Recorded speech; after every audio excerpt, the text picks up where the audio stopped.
ผมทำงานทุกวันไม่เว้นด้วยตัวผมเป็นนักสืบสวน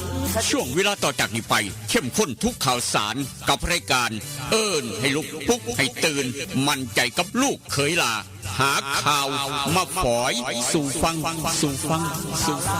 ของเรามาเร็วกันเถิดแม่เอวกลมข่าวใหม่ๆสดใสทุกตอนโปรดรับฟังบางอ่อนข่าวร้อนๆของผมเกิดเป็นผู้หญิงนี่แสนลำบากใจจริงๆนะเธออ้าวทำไมล่ะเธอก็อย่างที่ฉันเป็นอยู่เดี๋ยวนี้แหละปวดท้องน้อยปวดบั้นเอวทรมานจริงๆซื้อกาโน่หน่อยค่ะซื้อกาโน่นะครับซื้อกาโน่นะคะจะต้องรีบไปซื้อมาแล้วล่ะกาโน่จำชื่อกาโน่คนรุ่นใหม่ใช้กาโน่ยาน้ำว่านชักมดลูกกาโน่จัดจำหน่ายโดยบริษัทเวชภัณฑ์ยากาโน่ป๊อกซอฟตี้เครื่องหมายการค้าตรามือรับเหรียญทองยกสุดท้ายยาป๊อกกล่องสีเขียวตรามือรับเหรียญทองใช้บรรเทาการปวดเมื่อยตามกล้ามเนื้อเคล็ดขัดยอกยาป๊อกน้ำมันยาป๊อกกล่องสีเขียวตรามือรับเหรียญทองบรรเทาการปวดเมื่อยเคล็ดขัดยอกมีจำหน่ายตามร้านขายยาทั่วไปโรคฤทธิ์ดวงทวารหนักเป็นแล้วทรมานเริ่มต้นจากมีอาการคันบริเวณขอบรูทวารและมีอาการปวดท่วงทวารหนักถ้าปล่อยไว้นานอาจมีแผลเป็นรูปกลีบมะเฟืองและเป็นหนอกคล้ายเดือยไก่มีเลือดไหลซึมถ้าเป็นมากจะถ่ายออกมาเป็นเลือด3 ก๊กมาแล้วยาเม็ดบรรเทาฤทธิ์ดวงทวารหนักตรา3 ก๊กยาเม็ดบรรเทาฤทธิ์ดวงทวารหนัก3 ก๊กกราฟ500ชนิดแคปซูลจัดจำหน่ายโดยบริษัทเวชภัณฑ์ยากาโน่ป๊อกซอฟตี้จำกัดเครื่องหมายการค้าตรามือรับเหรียญทองกล่องละ350 บาทมีจำหน่ายตามร้านขายยาชั้นนำทั่วไป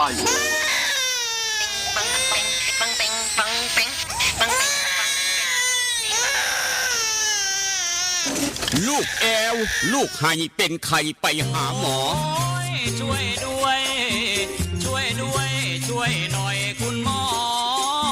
ไปคลินิกนายแพทย์จามิกรหรือว่าหมอดอดใจดีตั้งอยู่ตรงข้ามตลาดสดศรีช่างใหม่ไปมาหาง่ายตรวจรักษาโรคทั่วไปเด็กผู้ใหญ่ผู้สูงอายุความดันเบาหวานตรวจน้ำตาลในเลือดโรคทางเดินอาหารทางเดินหายใจปวดกล้ามเนื้อคอกระดูกเสื่อมมีวิตามินบำรุงผิวบำรุงร่างกายบริการส่งตรวจเอ็กซเรย์คอมพิวเตอร์ตรวจคลื่นแม่เหล็กไฟฟ้าไปคลินิกนายแพทย์จามิกรอยู่ตรงข้ามนาตลาดศรีช่างใหม่ตรวจดีมีมาตรฐานบริการเหมือนญาติพี่น้องเปิดบริการสู้มือต้องไปหาหมอดอดใจดีสอบถามได้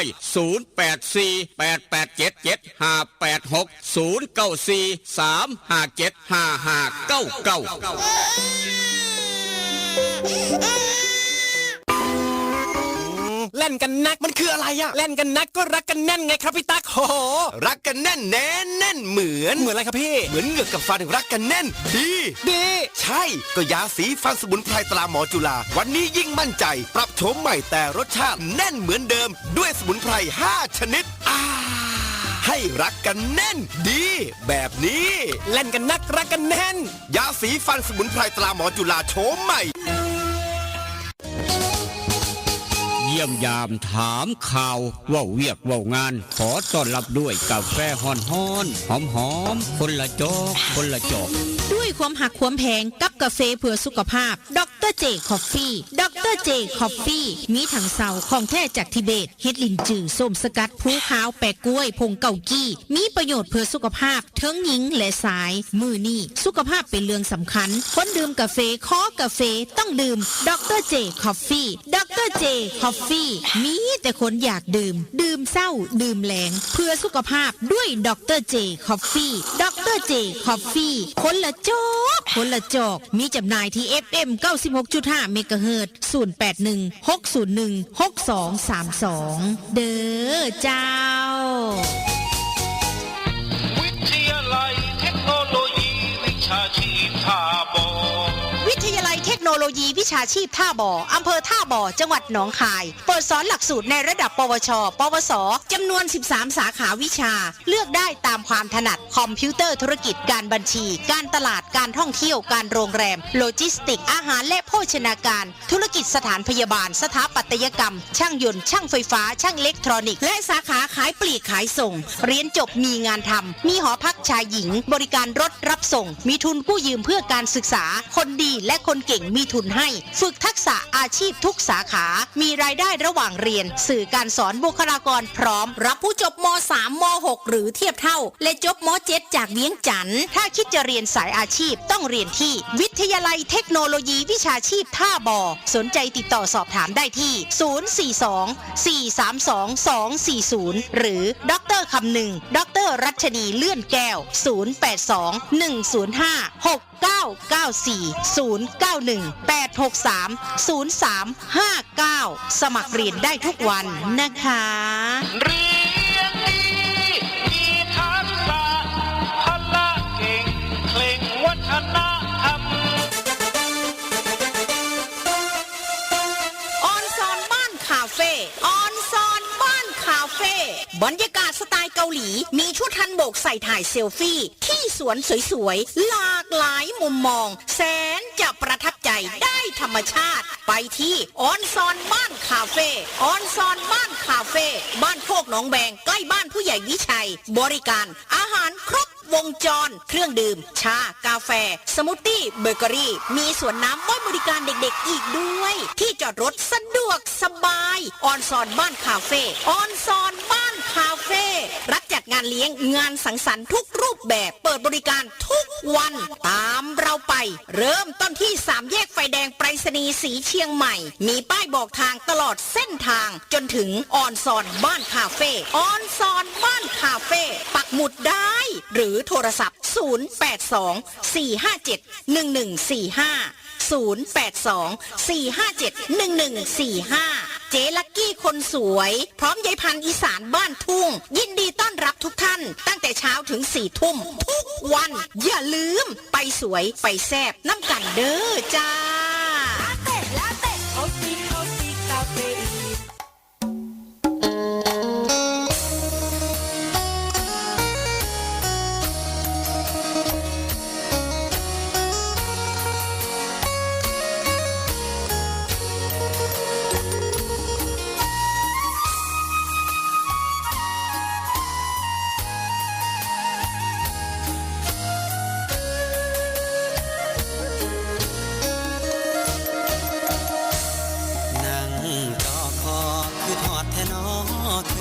ผู้สา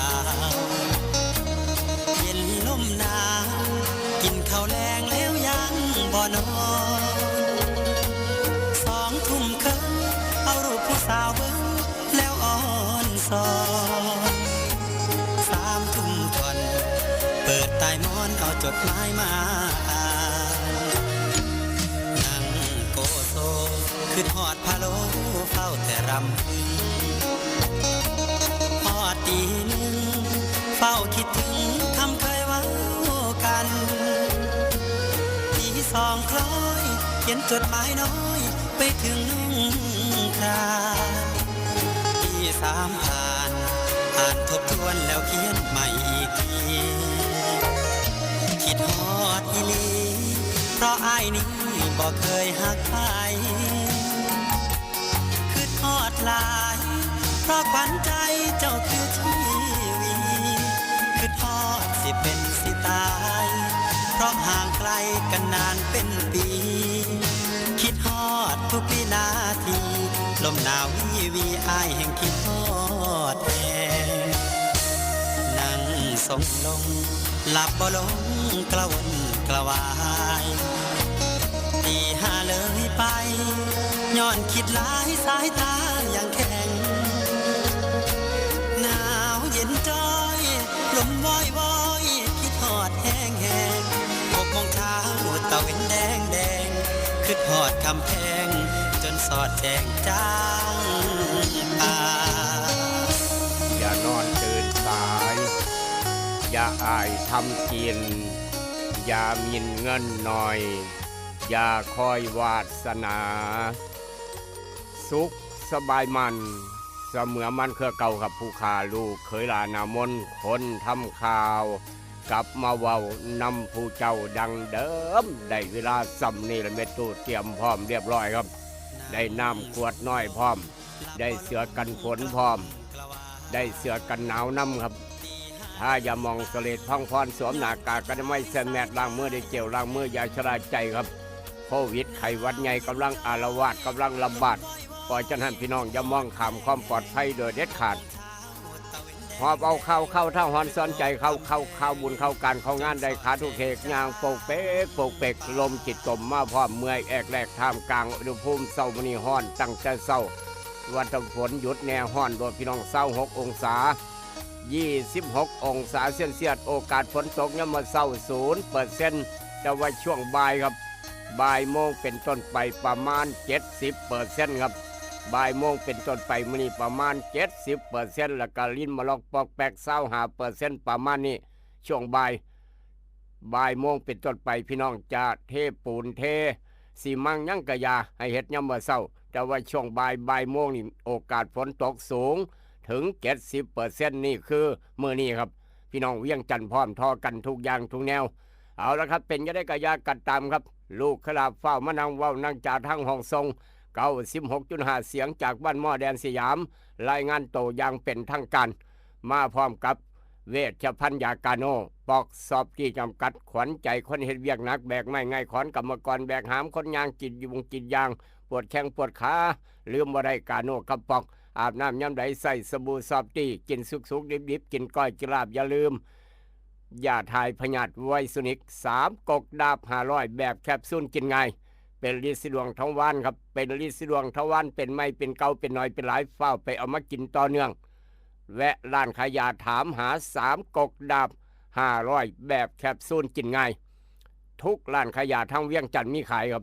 มีจำหน่ายขายกันทุกร้านขายยาของเวชภัณฑ์ยากาโนอยู่กับพี่น้องมา40กว่าปีแล้วพี่น้องหูจักดีปัญญังสรรพคุณแต่ละอย่างครับเวชภัณฑ์ยากาโนขวัญใจของพี่น้องหูจักดีครับแต่ละคนพอตู้ไม่ใหญ่หูจักคักกองเป่ากระเป๋าก็เก็บไว้สักก่อนครับถ้ามีประโยชน์มีราคาเมื่อใดลูกขลาดจะแจ้งให้ทราบบอกมือนั้นทันทีถ้าทางบริษัทเพิ่นสั่งมาครับบอกมาและกับฝากพี่น้องทั้งเวียงจันทน์ได้อยากได้ยาสีฟันหมอจุฬากาแฟดรเจยาสีฟันหมอจุฬากาแฟดรเจศูนย์ใหญ่โยฮันขายยาใสสะอาด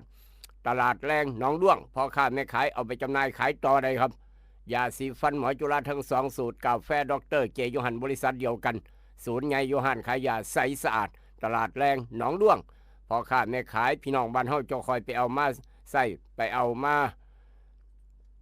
ใส่ครับกาแฟดรเจไปเอามาดื่มกาแฟเพื่อสุขภาพสำหรับข้อกาแฟขนาดแท้ต้องยกให้กาแฟดรเจนี่คือกาแฟดรเจยาสีฟันหมอจุฬาครับทุกร้านขายยาทางเวียงจันทน์ก็หาซื้อง่ายพอค้าแม่ค้าร้านใดยังบ่มีจำหน่ายเอาไปวางจำหน่ายขายคู่กันกับยาสีฟันหมอจุฬากาแฟดรเจแต่ว่าอยากได้คำจากเส้นแหวนวงน้อยวงใหญ่บ่ต้องขึ้นยากท้องเส้นน้อยเส้นใหญ่อยู่คอของพี่ของน้องพอตู้แม่ใหญ่แม่ป้าผู้ลุงอ้ายพอปู่แม่ย่าพอเฒ่าแม่เฒ่าซื้อไปมัดแขนลูกเขยพอปู่แม่ย่าก็เตรียมพร้อมมัดเอาแขนลูกไผ่คนใหม่ประมาณนั้นประมาณนั้นเพราะว่าเพิ่นมีลูกชายหลายคนครับลูกไผ่คน1คน2คน3คน4คน5หยังก็ว่าไปพี่น้องเวียงจันทน์ครับหรือว่าพอเฒ่าแม่เฒ่าเอาลูกเขยคนที่1ลูกเขยกกลูกเขยกลางลูกเขยคนหน่อยคนใหญ่ก็ว่ากันไปอย่าลืมอยากได้คำบ่ต้องขึ้นยากไปเว้าไปคุยกันครับไปห้านขายคำแม่กล่องแพงคำผิวตลาดเศร้านครหลวงจะสบายใจที่สุดเพิ่นว่าจากทางนครหลวงเวียงจันทน์ขามมาทางศรีชมัยครับมื้อนี้คลินิกนายแพทย์จามิกรคุณหมอดอนใจดีวันอาทิตย์มื้อนี้เปิดตามปกติภาคเช้า 8:30 นฮอดเที่ยง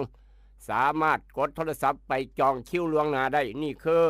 รูปแบบใหม่ของนายแพทย์จามิกรคุณหมอดอนใจดีปัจจุบันตำแหน่งผู้อำนวยการโรงพยาบาลศรีชมัยครับอีกบ่โดนจะได้ตึก3 ชั้นหลังใหญ่หลังงามมาตรฐาน นี่คือทางบริษัทยักษ์ใหญ่เพิ่นร่วมไม้ร่วมมือกันลูกศิษย์ลูกหาศิษยานุศิษย์หลวงพ่อฉลวยอาชิตโตวัดโน่นหินเสือจะมาสั่งเป็นอนุสรณ์ให้กับหลวงพ่อฉลวยอาชิตโตครับลูกศิษย์ลูกหาเพิ่นจะมาสั่งโรงพยาบาลศรีช่องใหม่ตึก3 ชั้นใหญ่อลังการสง่างามสมส่วนนี่กำลังออกแบบอยู่ครับกำลังออกแบบอยู่อีกบ่โดนพี่น้องบ่เกินอีก3 ปีข้างหน้าพี่น้องจะเห็นโรงพยาบาลศรีช่องใหม่สวยงามได้ตึกใหญ่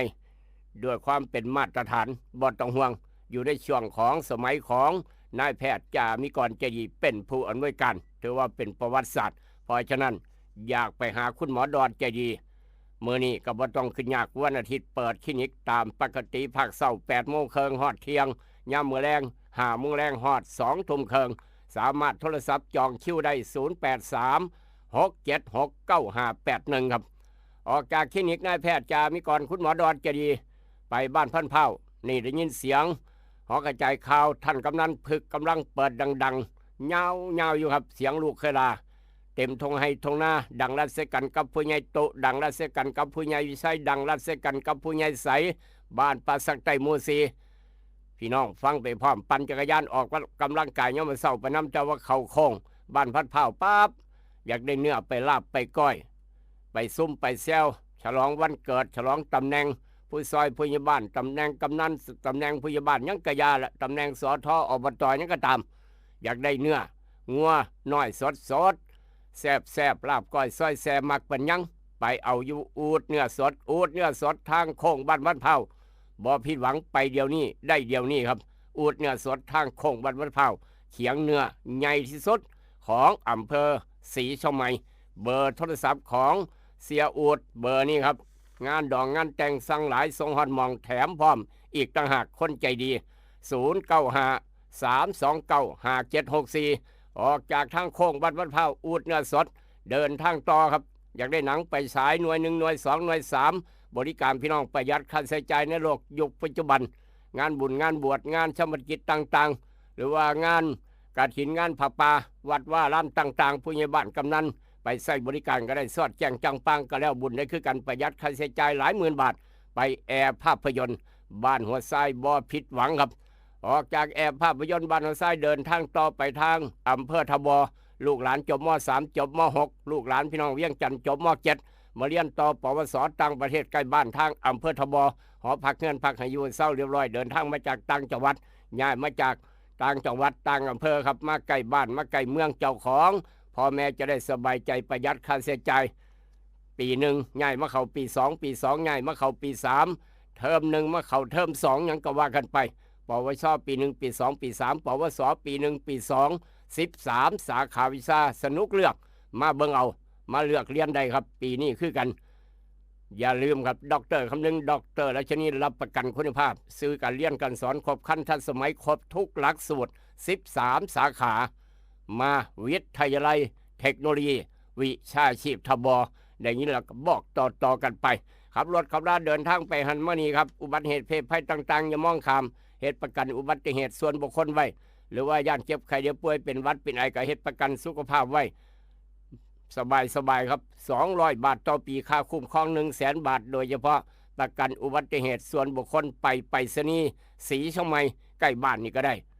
ธนาคารกรุงไทยได้เคาน์เตอร์สวิตลองไปถามเบิงแต่ว่าอยากไปมั่นใจไปรษณีย์ศรีช่องใหม่ทางผู้จัดการเพิ่นนี่ผู้จักดีปัญญังครับไปใช้บริการกันได้นี่คือด้วยความเป็นห่วงสายด่วนข้อปพ1186สายด่วนข้อปพ1186ครับออกจากเฮือนจากบ้านครับพี่น้องคนสวนยางน้ำยางบ่ไหลบ่คักนายางแข็งนาเด็ดนายางตายหนึ่งอย่าลืมไปเอานาโนพัดบิ๊กซันยาท่านายางสูตร2พลังครับเฮ็ดให้น้ำยางไหลดีไหลคักไหลออกไหลได้น้ำหนักขายได้ราคาไปเอาได้ยูฮานแต่การเกษตรแต่เอี่ยมเฮงศรีช่องใหม่เป็นตัวแทนจำหน่ายสังคมร้านสังคมการเกษตรอำเภอบ้านผือร้านวิริตย่างพระอำเภอบ้านผือเอาไปขายปั๊บได้เงินเต็มกระเป๋าไปฉลองจักหน่อยขายอย่างในเงินเต็มกระเป๋าไปฉลองแก้เมื่อยวันเกิดพอดีมือแรงครับวันเกิดเจ้าของสวนยางไปฉลองวันเกิดคนสวนยางไปใส่ครับค่อยจะคักใจมีคาราโอเกะให้ห้องพร้อมไปสวนอาหารครบวงจร อ่อนซ่อนบ้านคาเฟ่บ้านโคกนองแวงยินดีต้อนรับเบิดทุกคนทุกคณะทุกครอบครัวอ่อนซ่อนบ้านคาเฟ่สวนอาหารครบวงจรสไตล์เกาหลีครับด้านหน้าก็งามด้านหลังก็สวยมักถ่ายเซลฟี่ถือใจปัญญังเอาอย่าลืมคู่บ่าวคู่สาวนี่ไปฉลองกันไปไสครับเมื่อแรงมีนัดพ่อกันอยู่อ่อนซ่อนบ้านคาเฟ่กับเจลักกี้ผู้จัดการใหญ่แล้วก็คุณยายพันธุ์อีสานบ้านทุ่งนี่เบอร์เก่าเบอร์เดิม0824571145ได้ยินแล้วก็บอกต่อกันไปโดยความหักความแพงกับรายการเอิญลูกปุ๊กให้เตือนเอามาฝากท่ามกลางอุณหภูมิเช้ามื้อนี้26องศา26องศาเซลเซียสเวียงจันทร์ทอกันทุกอย่างทุกแนวช่วงบ่ายโอกาสฝนตกถึง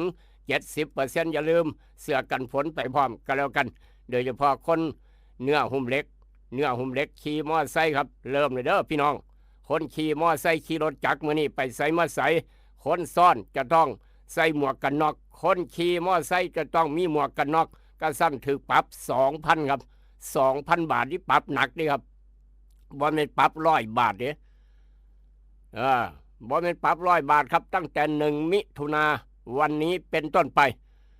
คนซ่อน 2,000 บาทถ้าว่าใส่หมวกกันน็อกคนขี่ก็ 2,000 บาทนี่คือหมวกกันน็อกต้องใส่หมวกกันน็อกป้องกันยานหัวแตกคือจังบักเผาบักแตงโมสะดอกว่าเดี๋ยวความเป็นห่วงจากสายด่วนข้อปพ1186เพราะฉะนั้นอย่าประมาทเตรียมหมวกกันน็อกไว้หมวกกันน็อกหมวกกันกระทบอย่าลืมบอกต่อครับผู้ใดพอตู้แม่ใหญ่ฟังรายการนี่ลูกปุ๊กเตือนออกจากเฮือนจากบ้านรอหมุนอย่าลืมหมวกกันน็อกต้องใส่หมวกกันน็อกตั้งแต่วันนี้เป็นต้นไปบ่ว่าคนซ่อนบ่ว่าคนขี่มอเตอร์ไซค์ครับนี่คือกฎหมายระเบียบกติกากฎจราจรออกมาเรียบร้อยเริ่มใส่ประกาศใส่อย่างเป็นทางการตั้งแต่วันนี้เป็นต้นไป1 มิถุนาอย่าลืมครับโดยเฉพาะผู้นำหมู่บ้านขี่มอเตอร์ไซค์ต้องใส่เป็นตัวอย่างเด้อผู้ใหญ่วิชัยบ้านโคกระแวงครับต้องใส่เป็นตัวอย่างบอกกันไว้เตือนกันไว้จักหน่อยนี่คือวันที่1มื้อนี้ครับแล้วก็สำหรับอุณหภูมิผาตากเสือว่าจะไหนผาตากเสือครับผาตากเสือเดียวนี้24องศาเซลเซียส24องศาครับผาตากเสือโอกาสฝนตกมื้อนี้ช่วงบ่ายโมงเป็นต้นไปหนักครับ 45% ตลอดเส้นทางครับ 45% ตั้งแต่บ่ายโมงไปจนฮอดประมาณ4 ทุ่มครับนี่มีโอกาสฝนตกถึง 40% ตลอดเส้นทางตั้งแต่บ่ายฮอดค่ำทางผาตากเสือแต่ว่าทางภาคพื้นดินทางบ้านเฮาสีช่องไม้ทบสังคมโพธิ์ตากช่วงบ่ายประมาณบ่หน่อยบ่หลายครับช่วงบ่ายบ่หน่อยบ่หลายประมาณ 70% ครับนี่คือสภาพดินฟ้าอากาศความแตกต่างไปทางผู้เรือจังหวัดเลยจังหน่อยผู้เรือว่าจะไหนครับผู้เรือช่วงบ่ายอุณหภูมิ23เดี๋ยวนี้23องศาเซลเซียสโอกาสฝนตกช่วงบ่ายทางผู้เรือครับเริ่มตั้งแต่10 โมงเช้าผู้เรือครับเริ่มตกหนักตั้งแต่10 โมงเช้า 65% เป็นต้นไปนี่คือทางผู้เรือจังหวัดเลยอย่าลืมเสื้อกันฝนไปพร้อมห่มไปนำในการไปทางอำเภอผู้เรือครับผู้เรือผาตากเสืออยู่สูงคือกันทางบ้านเฮาภาคเป็นเวียงจันทร์ทอกันทุกอย่างทุกแนวขามไปทางญี่ปุ่นจะหน่อยญี่ปุ่นครับญี่ปุ่นผู้ใหญ่วิชัยท่านกำนันพึกผู้ใหญ่โตผู้ใหญ่ใสผู้ใหญ่ใสไปบ่ได้ดอกบ่ได้บอกขออนุญาตไปดอกเพิ่นว่าเพราะว่ามื้ออื่นมีงานใหญ่งานจิตอาสาครับเดี๋ยวจะแจ้งให้ทราบผู้ใหญ่ใสบ่ได้ไปน้ำหมู่เด้อมื้อนี้จะมีงานใหญ่มื้ออื่นอยู่คลองอินครับอยู่คลองอินมีงานใหญ่มื้ออื่นจิตอาสาเตรียมพร้อมครับเดี๋ยวจะแจ้งให้ทราบว่าแม่นหยังอยู่คลองอินก็เลยบ่ได้ไปครับญี่ปุ่นเดี๋ยวนี้8 โมงกว่าครับ8 โมงกว่าๆยามมื้อเช้า18องศาเซลเซียสเดี๋ยวนี้ครับไม่มีฝนบ่มีฝนนี่คือทางโตเกียวญี่ปุ่นยามมื้อเช้าบ่มีฝนแต่ว่าสวยจักหน่อยประมาณ 40% ครับสภาพดินฟ้าอากาศพี่น้องยามมื้อเช้าเดี๋ยวนี้แจ่มใสอากาศแต่ว่าสวยจักหน่อยแม่นเพิ่นละ 40% นี่คือสภาพดินฟ้าอากาศทางโตเกียวญี่ปุ่นประมาณนั้นนอกจากนั้นข้ามไปทางสวิตเซอร์แลนด์จักหน่อย สวิตเซอร์แลนด์ครับทางผู้ใหญ่ม่วนบ้านฝาง99 ปีบวก8นอนตื่นสวยมื้อนี้เราว่าเรานอนตื่นสวยย้อนอากาศเย็นสบาย21 องศาเซนเซียสทางสวิตตีหนึ่งกว่าประมาณนี้ไม่มีฝนคือกันครับสภาพดินฟ้าอากาศโลกใบเดียวกันแตกต่างกันบ่คือกันเอามาเว้าสู่กันฟังครับประจำเช้าวันที่1เดือนมิถุนายนปีพุทธศักราช2568เดินทางออกจากเฮือนจากบ้านได้รถจักรด้วยมอเตอร์ไซค์อย่าลืมหมวกกันน็อกบ่ว่าคนขี่คนซ้อนตรงกับวันอาทิตย์ขึ้น6 ค่ำเดือน7ปีมะเส็งตำรับตำราพ่อแม่ครูบาอาจารย์มื้อนี้บอกว่าจะได้ครับห้ามทำการมงคลห้ามเฮ็ดงานมงคลทุกอย่างทุกแนวมื้อเนี่ยโลกาวินาศจัดงานดอกงานแต่งขึ้นเฮือนใหม่ขึ้นบ้านใหม่เปิดธุรกิจการค้าการขายทุกอย่างทุกแนวห้ามทำการมงคลขาดทุนย่อยยับโลกาวินาศเลิกบ่ดีครับมื้ออื่นวันจันทร์ที่2มื้ออื่นวันจันทร์ที่2ปลุกเสกเครื่องรางของขลังดียึดอย่างอื่นห้ามมื้ออื่นเป็นมื้อปลุกเสกเครื่องรางของขลังดีปัญญังขึ้น7 ค่ำเดือน7ปีมะเส็งครับปลุกเสกเครื่องรางของขลังดีนี่คือตำรับตำราพ่อแม่ครูบาอาจารย์เลิกงามยามดีบอกไว้ว่าจังสั้นไม่เชื่ออย่าลบหลู่แต่ว่าวันออกปราบปรามวันจู่โจมท่วงนี้ออกรบดีท่านผู้กองเทียนพร้อมทีมงานสายตรวจมือวันอังคารครับนั่นคือเลิกงามยามดีออกตรวจออกรบออกจู่โจมดีประสบความสำเร็จดียิ่งนักแลก็ลองพิจารณาเบิงวันที่4วันที่5บอกพี่น้องล่วงหน้า2 มื้อ4-5 มิถุนาห้ามทำการมงคลแต่ว่าวันที่6วันศุกร์สิทธิโชคนันทเศรษฐีทำการมงคลทุกอย่างดีเลิศประเสริฐสีดีมากดีแล้วดีอีกดีเป็นทวีคูณ3คูณ4คูณ100นี่คือวันศุกร์ที่6ทุกอย่างทุกแนวงานมงคลดีเลิศประเสริฐสีดีมาก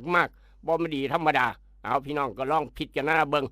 สำหรับต้องการเปิดธุรกิจร้านค้าเปิดงานดองงานแต่งงานยังกะยา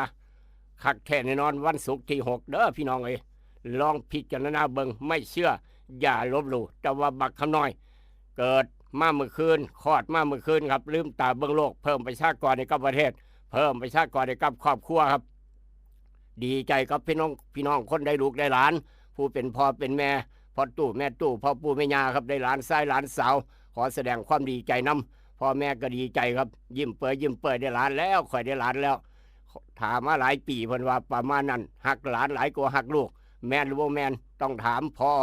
พุทธชัยใจชื่นเบิ่ง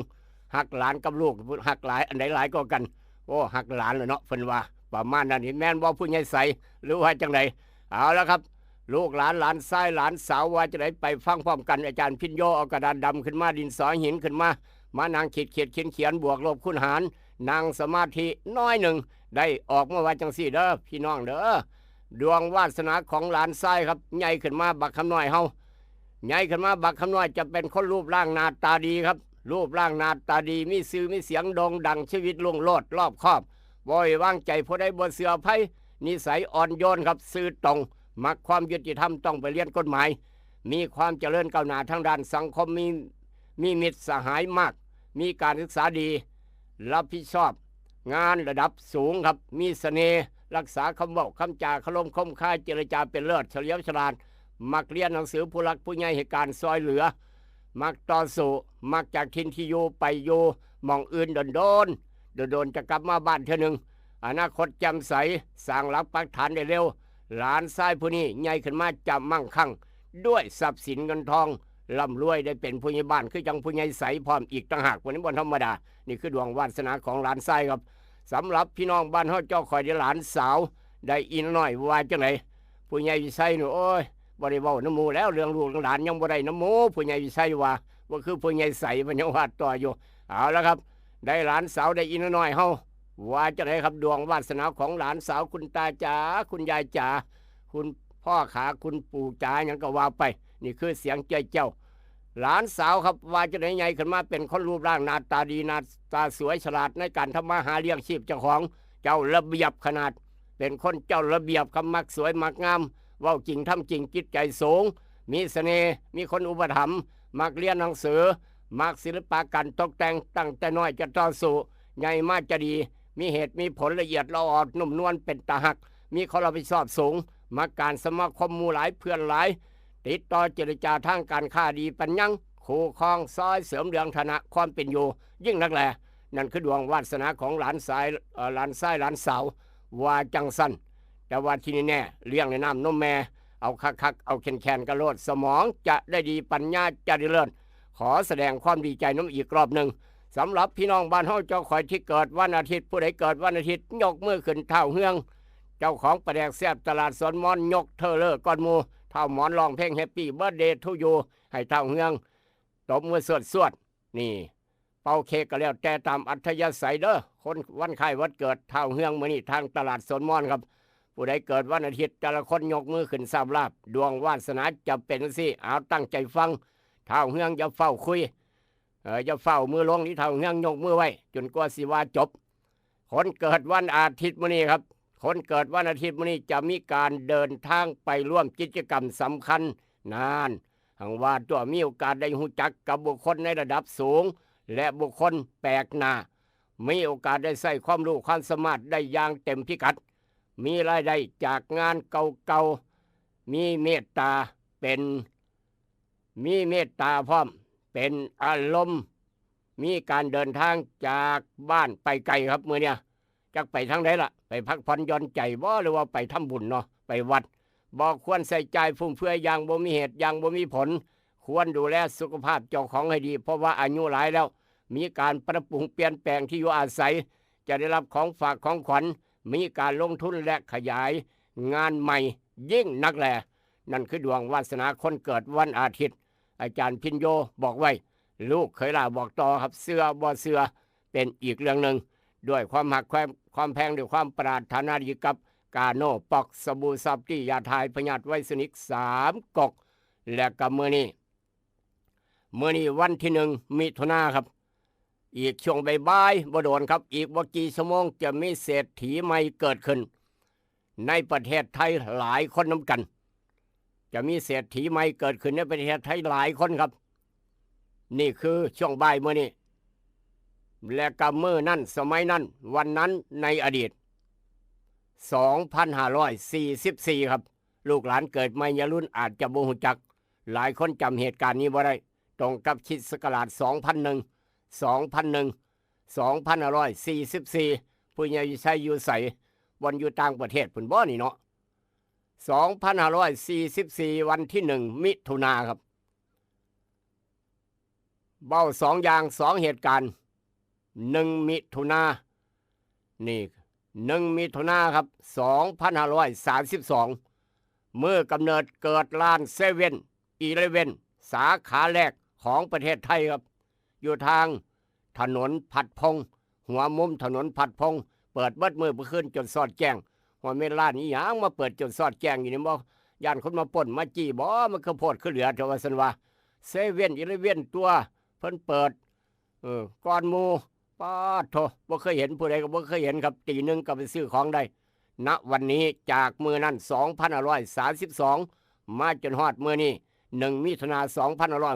2568หลายหมื่นสาขาครับทั่วประเทศนี่คือความเจริญของคำว่า7-Eleven อนุบาล2 ขวบ3 ขวบ4 ขวบไปไสล่ะพาไปเซเว่นแน่เพิ่นว่าคำหน่อยเฮาฮู้จักดีปัญญังครับคักหลายนี่คือมื้อกำเนิดเกิดร้าน2532จักปีผ่านมาบวกลบคูณหารเบิงแต่ว่า1 มิถุนายนปีพุทธศักราช2544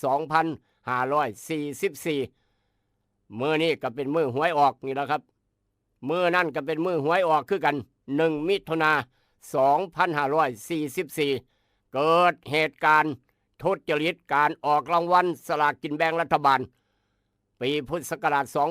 2544 1 มิถุนายนโดยกรรมการออกรางวัล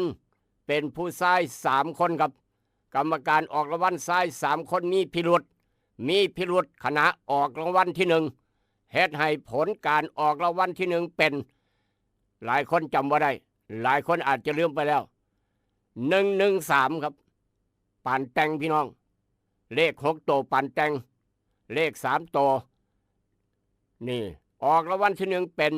113311ครับเป็นได้จังใด113ยังมา311อีก1133311นั่นคือออกมือนั่นนี่คือเหตุการณ์ทุจริตการออกรางวัลสลากกินแบ่งรัฐบาล2544 1 มิถุนาหลายคนยังเป็นเด็กน้อยลูกหลานเกิดมาอยู่หลายคนกำลังลืมไปแล้วตั้งหลักว่าท่านนมน้อยกระดันดำไว้ศอกโอ้ยลืมแล้วเพิ่นว่าจำบ่ได้เอามาเว้าสู่กันฟังครับครบรอบอีกแล้ว1 มิถุนา2568ช่วงบ่ายจะมีเศรษฐีเกิดขึ้นนี่คือเหตุการณ์อันที่บ่คาดคิดอันที่บ่ฮู้จักแค่เฮาจะคอยบันทึกไว้ในประวัติศาสตร์วันนั้นในอดีตเอามาเว้าสู่กันฟังครับแต่ว่าเมื่อนี้ปัจจุบันสายด่วนกันมาจากผู้ใหญ่ไสสายด่วนกันมาจากผู้ใหญ่ไสเข้ามาทาง0816016232ทางบ้านป่าสักไตหมู่4ผู้ใหญ่ไสผู้ใหญ่บ้านขวัญใจพี่น้องบ้านป่าสักไตหมู่4มื้ออื่นขอรวมความร่วมมือพี่น้องบ้านป่าสักไตหมู่4พี่น้องที่มีนาอยู่ใกล้มีสวนอยู่ใกล้ไปร่วมมือกันเด้อผู้ใดบ่ได้ไปก็เครื่องดอกเครื่องดื่มน้ำดื่มอาหารการกินเขาวปุ้นเขาวบ่ปุ้นยังกะยาแล้วครับไปให้กำลังใจสำหรับคนไปบ่ได้โอ้ยย้ายก็ไปบ่ได้หรอกผู้ใหญ่ใส่ย้ายไปบ่ได้ย้ายขอร่วมให้สนับสนุนเครื่องดื่ม2 ขวดเด้อก็ว่าไปย้ายขอซื้อโจ๊กซื้อก๋วยเตี๋ยวให้เด้อเอางั้นไปซื้อก๋วยเตี๋ยวแจกกันเด้อก็ว่าไปประมาณนั้นนี่คือกำลังใจคนเฮ็ดเวียกจะได้มีงานครับมื้ออื่นผู้ใหญ่ใสจะพาพี่น้องไปพัฒนาเพราะว่าคลองอินครับคลองอินซื้อว่าห้วยอินคลองอินก็แล้วกันงาไม่หักน้ำบ่ไหลครับตันทางแล้วตันห้วยตันน้ำงาไม่ฟดไม่ใบไม่ขอนไม่จ้าใครมาใส่มาตันเธอเลยปานปีกายครับปีนี้ผู้ใหญ่ใสเชิญชวนพี่น้องจิตอาสาไปซอยกันครับคนละไม้คนละมือถ้าหลายก็ออกแล้วภายใน1 2 ชั่วโมงครับถ้าไปหน่อยก็ไหวเครื่องมือผู้นี้จะได้กินข้าวเที่ยงข้าวบ่ายซุ่มกันมืออื่นครับไปตั้งแต่เช้ากินข้าวเช้าเรียบร้อยผู้ใหญ่ใสจะพาพี่น้องไปคลองอินคนมีสวนมีไร่มีนาอยู่แถวนั้นไปซอยกันร่วมไม้ร่วมมือกันเอาจอบเอาเสียมเอามีดเอาผ้าเอาเครื่องตัดเอาเลื่อยไปซอยกันยกซอยกันแกเอาเสือกไปดึงขอนไม้ออกจากห้วยซอยกันครับร่วมไม้ร่วมมือกันนี่คือบ่มียังสู่ความสมัครสมานสามัคคีครับบ่มีอันใดสู่ความสมัครสมานสามัคคีคือจังปวกเห็ดหั่งพี่น้องเห็นบ่ครับจอมปวกจอมใหญ่ตัวน้อยขนดินคนละก้อนมันคือได้หั่งใหญ่มันคือได้จอมจนได้เป็นหั่งปวกจนได้เป็นโพนครับโพนหยังโพนปวกเกิดมาจากหยังตัวน้อยนะครับสมัครสมานสามัคคีกันหมู่บ้านนั้นเจริญโลดหมู่บ้านใดสมัครสมานสามัคคีกันเจริญก้าวหน้าครับหมู่บ้านใดผิดเถียงกันแบ่งกกแบ่งฝ่ายหมู่บ้านนั้นเงียบเหงาไม่เจริญก้าวหน้าเพราะฉะนั้นสมัครสมานสามัคคีกันไว้ใส่กติไทยพวนบ้านหมอโลพี่น้องตุ่มโฮมหักแพงแบ่งปั่นกันนั้นแท้หมู่บ้านนั้นเจริญยกให้เต็งหนึ่งอยู่แล้วผู้ใหญ่ใสบ้านป่าสักไตหมู่4นี่พี่น้องร่วมไม้ร่วมมือกันเต็มอึ่งตึงมืออื่นเด้อมืออื่นครับผู้ใหญ่ใสถ่ายภาพแจ้งมาจะหน่อยพี่น้องไปจักคนพี่น้องบ้านใดไปแน่ได้ยินข่าวผู้ใหญ่ใสพาไปจะได้เทวดาฟ้าดินเพิ่นจะได้รับทราบว่านี้คือบุคคลผู้เสียสละจิตอาสาขนาดแท้จะได้อายุมั่นคนเงินครับร่ำรวยโศกหมานในมือนี้น้ำกันเบิดสุคนเอาอย่าลืมมืออื่นพอกันไปบ้านผู้ใหญ่ใส8 โมงกว่าจะพาไปเอางามไม้เอาใบไม้เอากิ่งไม้ออกจากคลองอินที่มองมันตันน้ำบ่ไหลยาน้ำท่วมให้ท่วมหน้าครับประมาณนั้นนี่คือข่าวด่วนกันเข้ามาจากผู้ใหญ่ใสขอบุญขอบคุณทางหอกระจายข่าวผู้ใหญ่ใสเปิดดังฟังชัดเจนครับขอบุญขอบคุณอบต.สกลคนโคกธรรมบ้านโคกธรรมเปิดดังฟังชัดเจนผู้ใหญ่ตุผู้ใหญ่วิชัยบ้านโคกหนองแวงว่าผู้ใหญ่วิชัยสิบ่ได้ไปซอยผู้ใหญ่ใสบ่เนาะบาดนี้เนาะนอกจากนั้นทางท่านกำนันพึกพร้อมนี่กำลังเปิดดังทางบ้านพันเผาแล้วก็พี่น้องทางพูนครับ ทางบ้านพัดตั้งผู้ใหญ่บ้านบ้านพัดตั้งพร้อมทีมงานเสือดำทางผู้ใหญ่สกายบ้านเสียวเปิดดังฟังชัดเจนครับขอบบุญขอบคุณทางบ้านเสียวผู้ใหญ่สกายนี่เปิดดังฟังชัดเจนพร้อมทีมงานผู้ซอยนี่กับหมู่บ้านแต่งหนึ่งประเภทตุ่มหอมหักแพงแบ่งปัน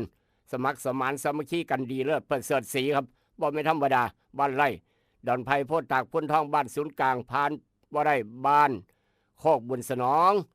นี่ครับบ้านโคกบุญสนองลูกขลาขออนุญาตเข้าไปวัดป่าผู้กระแตกกราบงามๆ3 เถื่อด้วยความเคารพท่านพระอาจารย์โบเรียน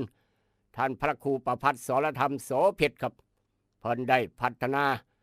วัดวารามมาต่างๆวัดป่าผู้กระแตตั้งแต่เมื่อนั้นจนฮอดเมื่อนี้สมัยพอตู่แลผมนี่บ่ธรรมดาสมัยพอตู่แลครับจนฮอดมื้อนี้จนเป็นวัดป่าผู้กระแต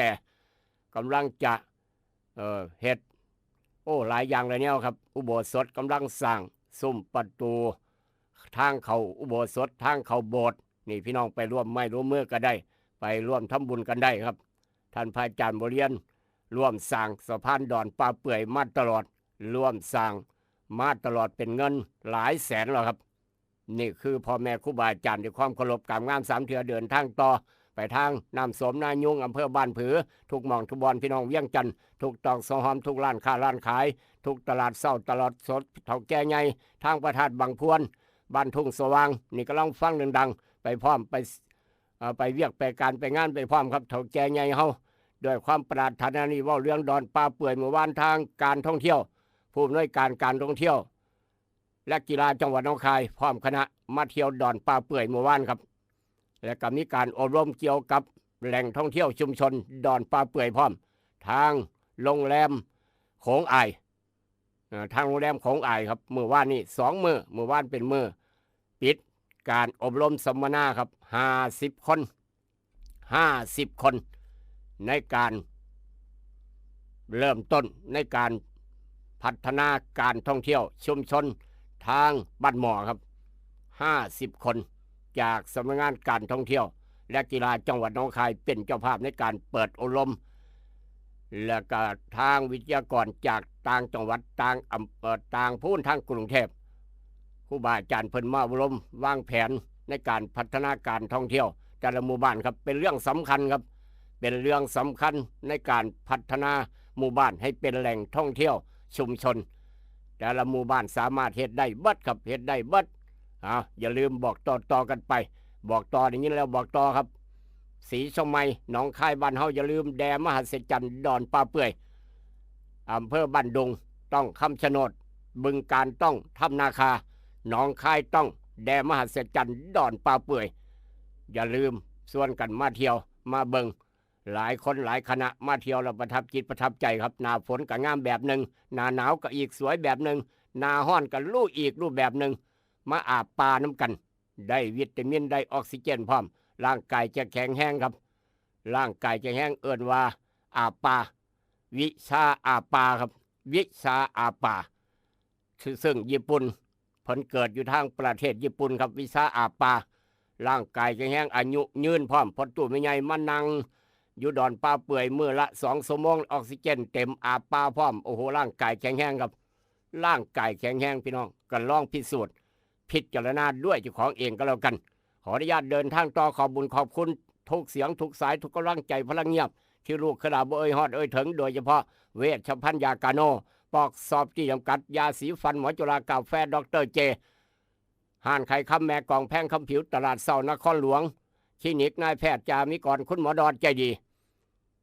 มื้อนี้วันอาทิตย์เปิดตามปกติภาคเช้าเปิดภาคแรงเปิดพี่น้องสามารถ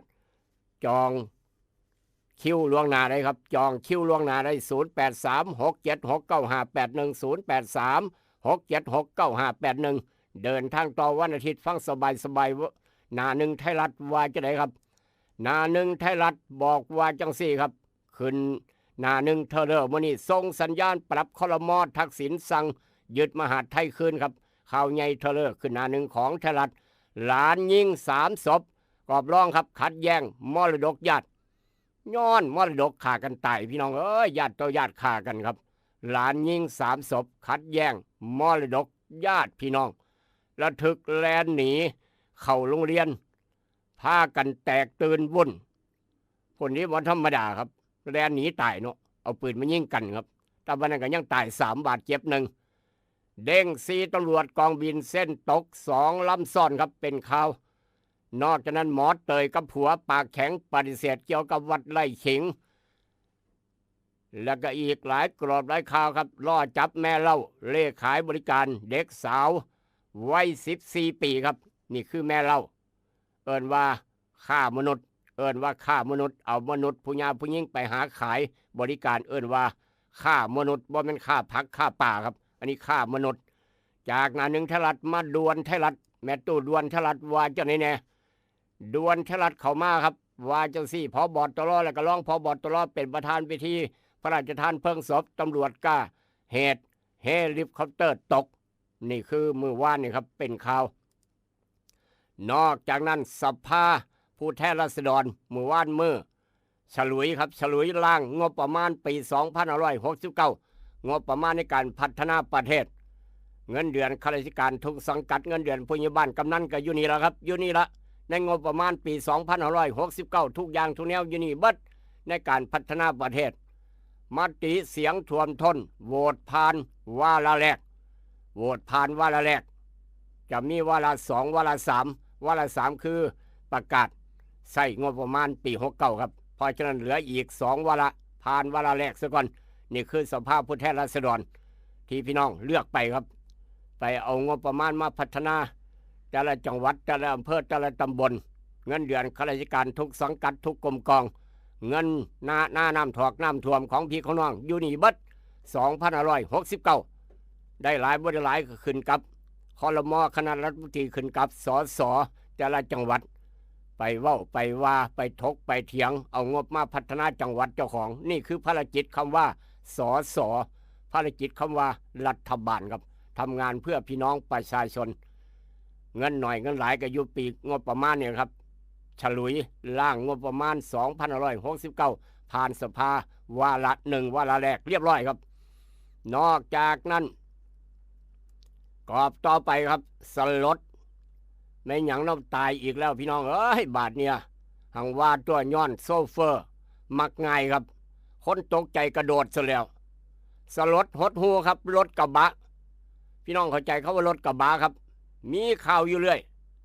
อาทิตย์ก่อนก็ย้อนคนขับรถกระบะรถนักเรียนครับผ่านไม่กั้นทางรถไฟ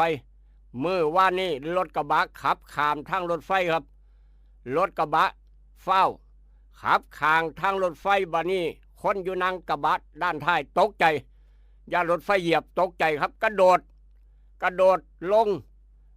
ท้ายรถกระบะโดดลงล่างรถไฟแลนมาพอดีทับตายคอรอครับรถกระบะรอดรถกระบะหวิดปัดคนตกใจคนนั่งอยู่ท้ายกระบะกระโดดลงย่านเจ้าของตายตกเส้นทางรถไฟบาดนี้รถไฟบแลนมาพอดีปิดเรียบร้อยแปะแอดแลดได้เอาถุงยางเก็บเอาครับโอ้โถนี่คือความตกใจของคนนั่งท้ายกระบะย่านเจ้าของตายก็เลยกระโดดรถกระบะตกลงไปมองทางรถไฟพอดีรถไฟแลนมาจวดทับแปะแอดแลดบนในห้องพ่อแอะว่ามาเป็นย่านนี่คือความประมาทของคนขับรถย้อนเฝ้าครับเห็นรถไฟมาเพิ่นเปิดไม่กั้นวืบวาบอยู่เลยผ่านไปนี่นะเนาะมาเฝ้าไปเฮ็ดหยังกระดอกกระเดี่ยแท้พี่น้องเอ้ยเว้าเรื่องเฝ้ามือวานมือก่อนนี่ครับเว้าเรื่องเฝ้าอยู่ถนนบ้านมอนี่ละมาจากท่ากฐินครับมาจากท่ากฐินผ่านบ้านหมอมาจากทางท่ากฐินผ่านบ้านหมอหลวงพีซ่อนท้ายมอเตอร์ไซค์ครับหลวงพีซ่อนท้ายมอเตอร์ไซค์หมวกกันน็อกกับบ่ใส่คนขี่มอเตอร์ไซค์กับบ่ใส่หมวกกันน็อกเมื่อก่อนนี่ครับผ่านบ้านหมอลูกเคลาเห็นพอดีครับคนขี่มอเตอร์ไซค์คนขับเป็นอาจจะเป็นเด็กวัดก็ได้หรือว่าเป็นหลวงพี่ไส้ก็ได้ไปพาหลวงพี่ไปอำเภอจังหวัดเนี่ยหลวงพี่สิไปซื้อยาบ่หรือว่าซื้อหยังกระบุงจังละปากคนว่าพี่น้องเอ้ยผ้าเหลืองปิวแหวะครับผ้าเหลืองปิว แวงไว้ดีถ้าแม่ผ้าเหลืองบ่ไปพันกับ4มอเตอร์ไซค์ครับผ้าเหลืองบ่ไปพันกับ4มอเตอร์ไซค์ด้านล่างผ้าเหลืองปิวคนขี่ประมาณ100เนี่ยครับคนขี่มอเตอร์ไซค์ประมาณ100เฝ้าครับโอ้โหครับถ้าผ้าหลวงพี่ล้มลงอันเฮ็ดจังไดว่าขี่โพดขี่เหลือแท้เอาผู้ใดหลวงพี่หรือว่าคนขี่มอเตอร์ไซค์ฟังรายการนี่ลูกปู่เตือนบ่แม่นรถเฮาบ่เฮาสอนหลวงพี่ไปสีเชียงใหม่มื้อนั้นเร็วคักเร็วแน่บ่เร็วธรรมดาครับประมาณ20วินาทีจากนา96.5ประมาณ20วินา96.5ไปถึงทางโค้งป่าสักบ้านหมอแล้วครับ20วิเร็วสำใดพี่น้องลองพิจารณาเบิ่งป้าโธผู้ขาจนย่านเฮ้ยบ่มาห้ามบ่เป็นตัวอย่างครับนี่ยกตัวอย่างผู้ใหญ่ใช้จนขนคิ้วย่ำยับขันผ้าหลวงพี่หลวงพ่อตีลังกาลงหันไว้เป็นเรื่องใหญ่แล้วครับหัวหน้าสุริยาศรีไม่ได้เฮ็ดเวียกรถได้เฮ็ดเวียกเฮ็ดงานแน่นอนครับเห็นแล้วเป็นตะย่านห้ามเอาเป็นตัวอย่างอย่าพาหลวงพี่ไปเร็วหลายไปซ่าๆกับฮอดคือกันดอกน้องหลาคำแพงเลยเอาจากเหตุการณ์มาทางเหตุการณ์นี้ครับพ่อข้าแม่ข้าทางกัมพูชาครับบ่อยากปิดหลังมีข่าวสะพัดเตรียมปิดด่านไทยกัมพูชาครับบ่มีแล้วครับเพิ่นยืนยันแล้วทางโฆษกกองทัพบกยืนยันไม่มีปิดนะครับนอกจากนั้นผู้กำกับโรงพักร่อนพิบูลเฮ็ดหนังสือรายงานคดีดังสสเมืองคอนอันนี้ก็ได้สสเมืองคอนลุ่มกระทืบผู้รับเหมากลางงานบวชห่วยมาสั่งว่าเถอะสมาทางใจห้อนแท้กองทัพบกยันสถานการณ์ชายแดนไทยกัมพูชาครับภาพรวมเรียบร้อยยังบ่ถึงขั้นต้องปิดด่านครับยังไม่ถึงขั้นต้องปิดด่านนี่คือข่าวจากด่วนไทยรัฐว่าจังสั้นจากไทยรัฐยกง่ายๆมาทางเดลินิวครับจากไทยรัฐยกง่ายๆมาทางเดลินิวพี่น้องขึ้นหน้าหนึ่งว่าจะไหนไปฟังพร้อมกันกอบใหญ่ข่าวใหญ่ครับกอบใหญ่ข่าวใหญ่ของเดลินิวเช้ามื้อนี้อนุทินเคลียร์ใจในสภานายกแทงกักยาท่ออีหยังก็เกิดขึ้นได้ปปชฟันอดีตสสโอ้ได้ยินไปฮอดสายอายไปฮอดหันนี่เนาะปปชครับฟันอดีตสสจัวไพ่ในสภาครับเอาไพ่มาเล่นอยู่ในสภาผู้แทนราษฎรให้โอกาสใช้สิทธิ์แก้ข้อกล่าวหาโอ้อดีตสสแสดงว่าสมัยนี้บ่ได้เป็นสสจัวไพ่ในสภาครับหู้ฮอดสายอายไปฮอดหันให้โอกาสใช้สิทธิ์แก้ข้อกล่าวหานอกจากนั้นไทยตอบโต้ทันควันครับพร้อมปิดด่านทั่วประเทศได้ค่ากัมพูชาแบนสินค้าไทยครับให้กำลังใจพบทบสู่ศึกเป็นข่าวทลายแจ้งเงินกู้เครือข่ายใหญ่3จังหวัดเจอันเจ้าแม่ดอกโหดตะลึงร้อยละ 2,725 บาทต่อปีป๊าดโถยมบาลบันทึกไว้เลยเดี๋ยวเจอกันยมบาลว่าร้อยละต่อปีครับ 2,725 บาทต่อปีมาคือดอกโหดขังแท้มหาโหดโคตรมหาดอกตัวนี้เนาะโขกภาษี 50% เหล็กอลูมิเนียมประธานาธิบดีทำเดินนาลุยอ้างปกป้องสหรัฐครับอันนี้ก็โพดเหลือหมอเตยศรีกาเจนยูเป็นครับแยกกักโตไล่ปัญหาขังคืนแรกนอนหลับยาใส่ป่วยญาติทรงยาเป็นข่าวนอกจากนั้นกอบร่องกอบย่อยมีแน่ครับบิ๊กตายนังเฮลิคอปเตอร์โชว์กู้ภาพตำรวจเด้งผู้การสร้างน็อตหลุดบอชัวครับล่อผู้เกี่ยวล่อผู้เชี่ยวชาญมาตรวจสอบมาย่ำอีกรอบหนึ่งล่างบางแจ้งเงินกู้3จังหวัดจับเจ้าแม่เจอันรีดดอกสุดฮารุโหดร้อยละ 2,725 บาทต่อปีตะร้อยละ10 กว่าบาท20 บาทนี่ก็พอแห้งแล้วพี่น้องเอ้ยอันนี้ต้องว่า 2,725 บาทต่อปีถึงเดือนละจักบาทดอกร้อยหนึ่งทำประธานาธิบดีทำโขกภาษีโหดอีกเหล็กอลูมิเนียม 50% ป้องอุตสาหกรรมเริ่มปรับใช้4มิถุนายนที่จะถึงนี้ครับไทยบงกัมพูชาปิดด่านทั่วประเทศให้กำลังใจพบทบสู่อย่ายอมแพ้ต่างประเทศอย่ายอมแพ้เขมรประมาณนั้นอนุทินโต้กับทักษิณเหตุงานตลอดเดือดขอขึ้นมหาไทยธรรมนัสรับลูกทักษิณให้ขันน็อตชาดาจีนายกแจกดิจิตอล 10,000 บาท นี่คือข่าวการบ้านการเมืองเอามาเว้าส่วนฟังพร้อมหน้าหนึ่งของไทยรัฐเดลี่นิวว่าจังสันอันใดดีมีประโยชน์นำไปคิดนำไปใส่อันใดบ่ดีเอาความขมขื่นไปทิ้งแม่โขงแล้วกลับมาพอกันกับอาหารสมองยามมื้อเช้ายกต่อไปยกที่2ครับ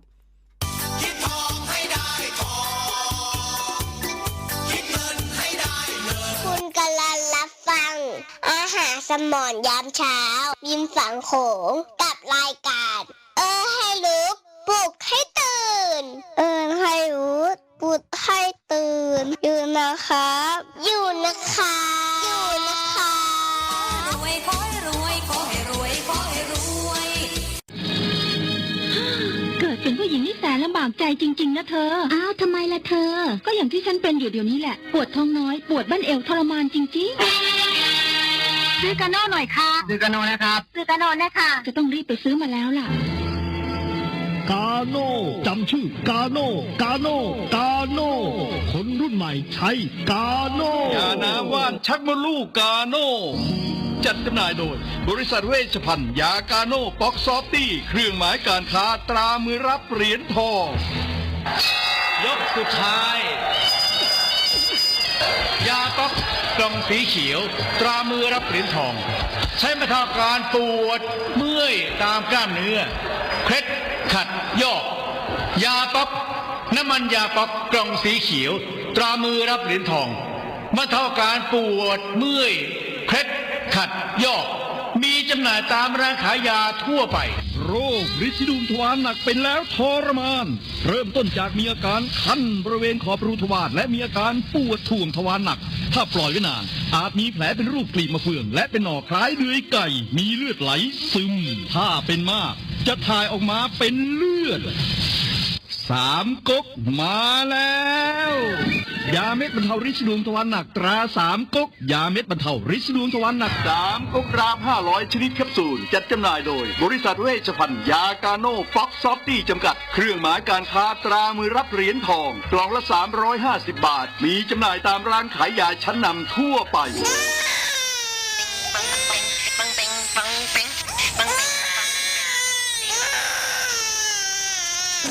ลูกแอวลูกให้เป็นไข่ไปหาหมอ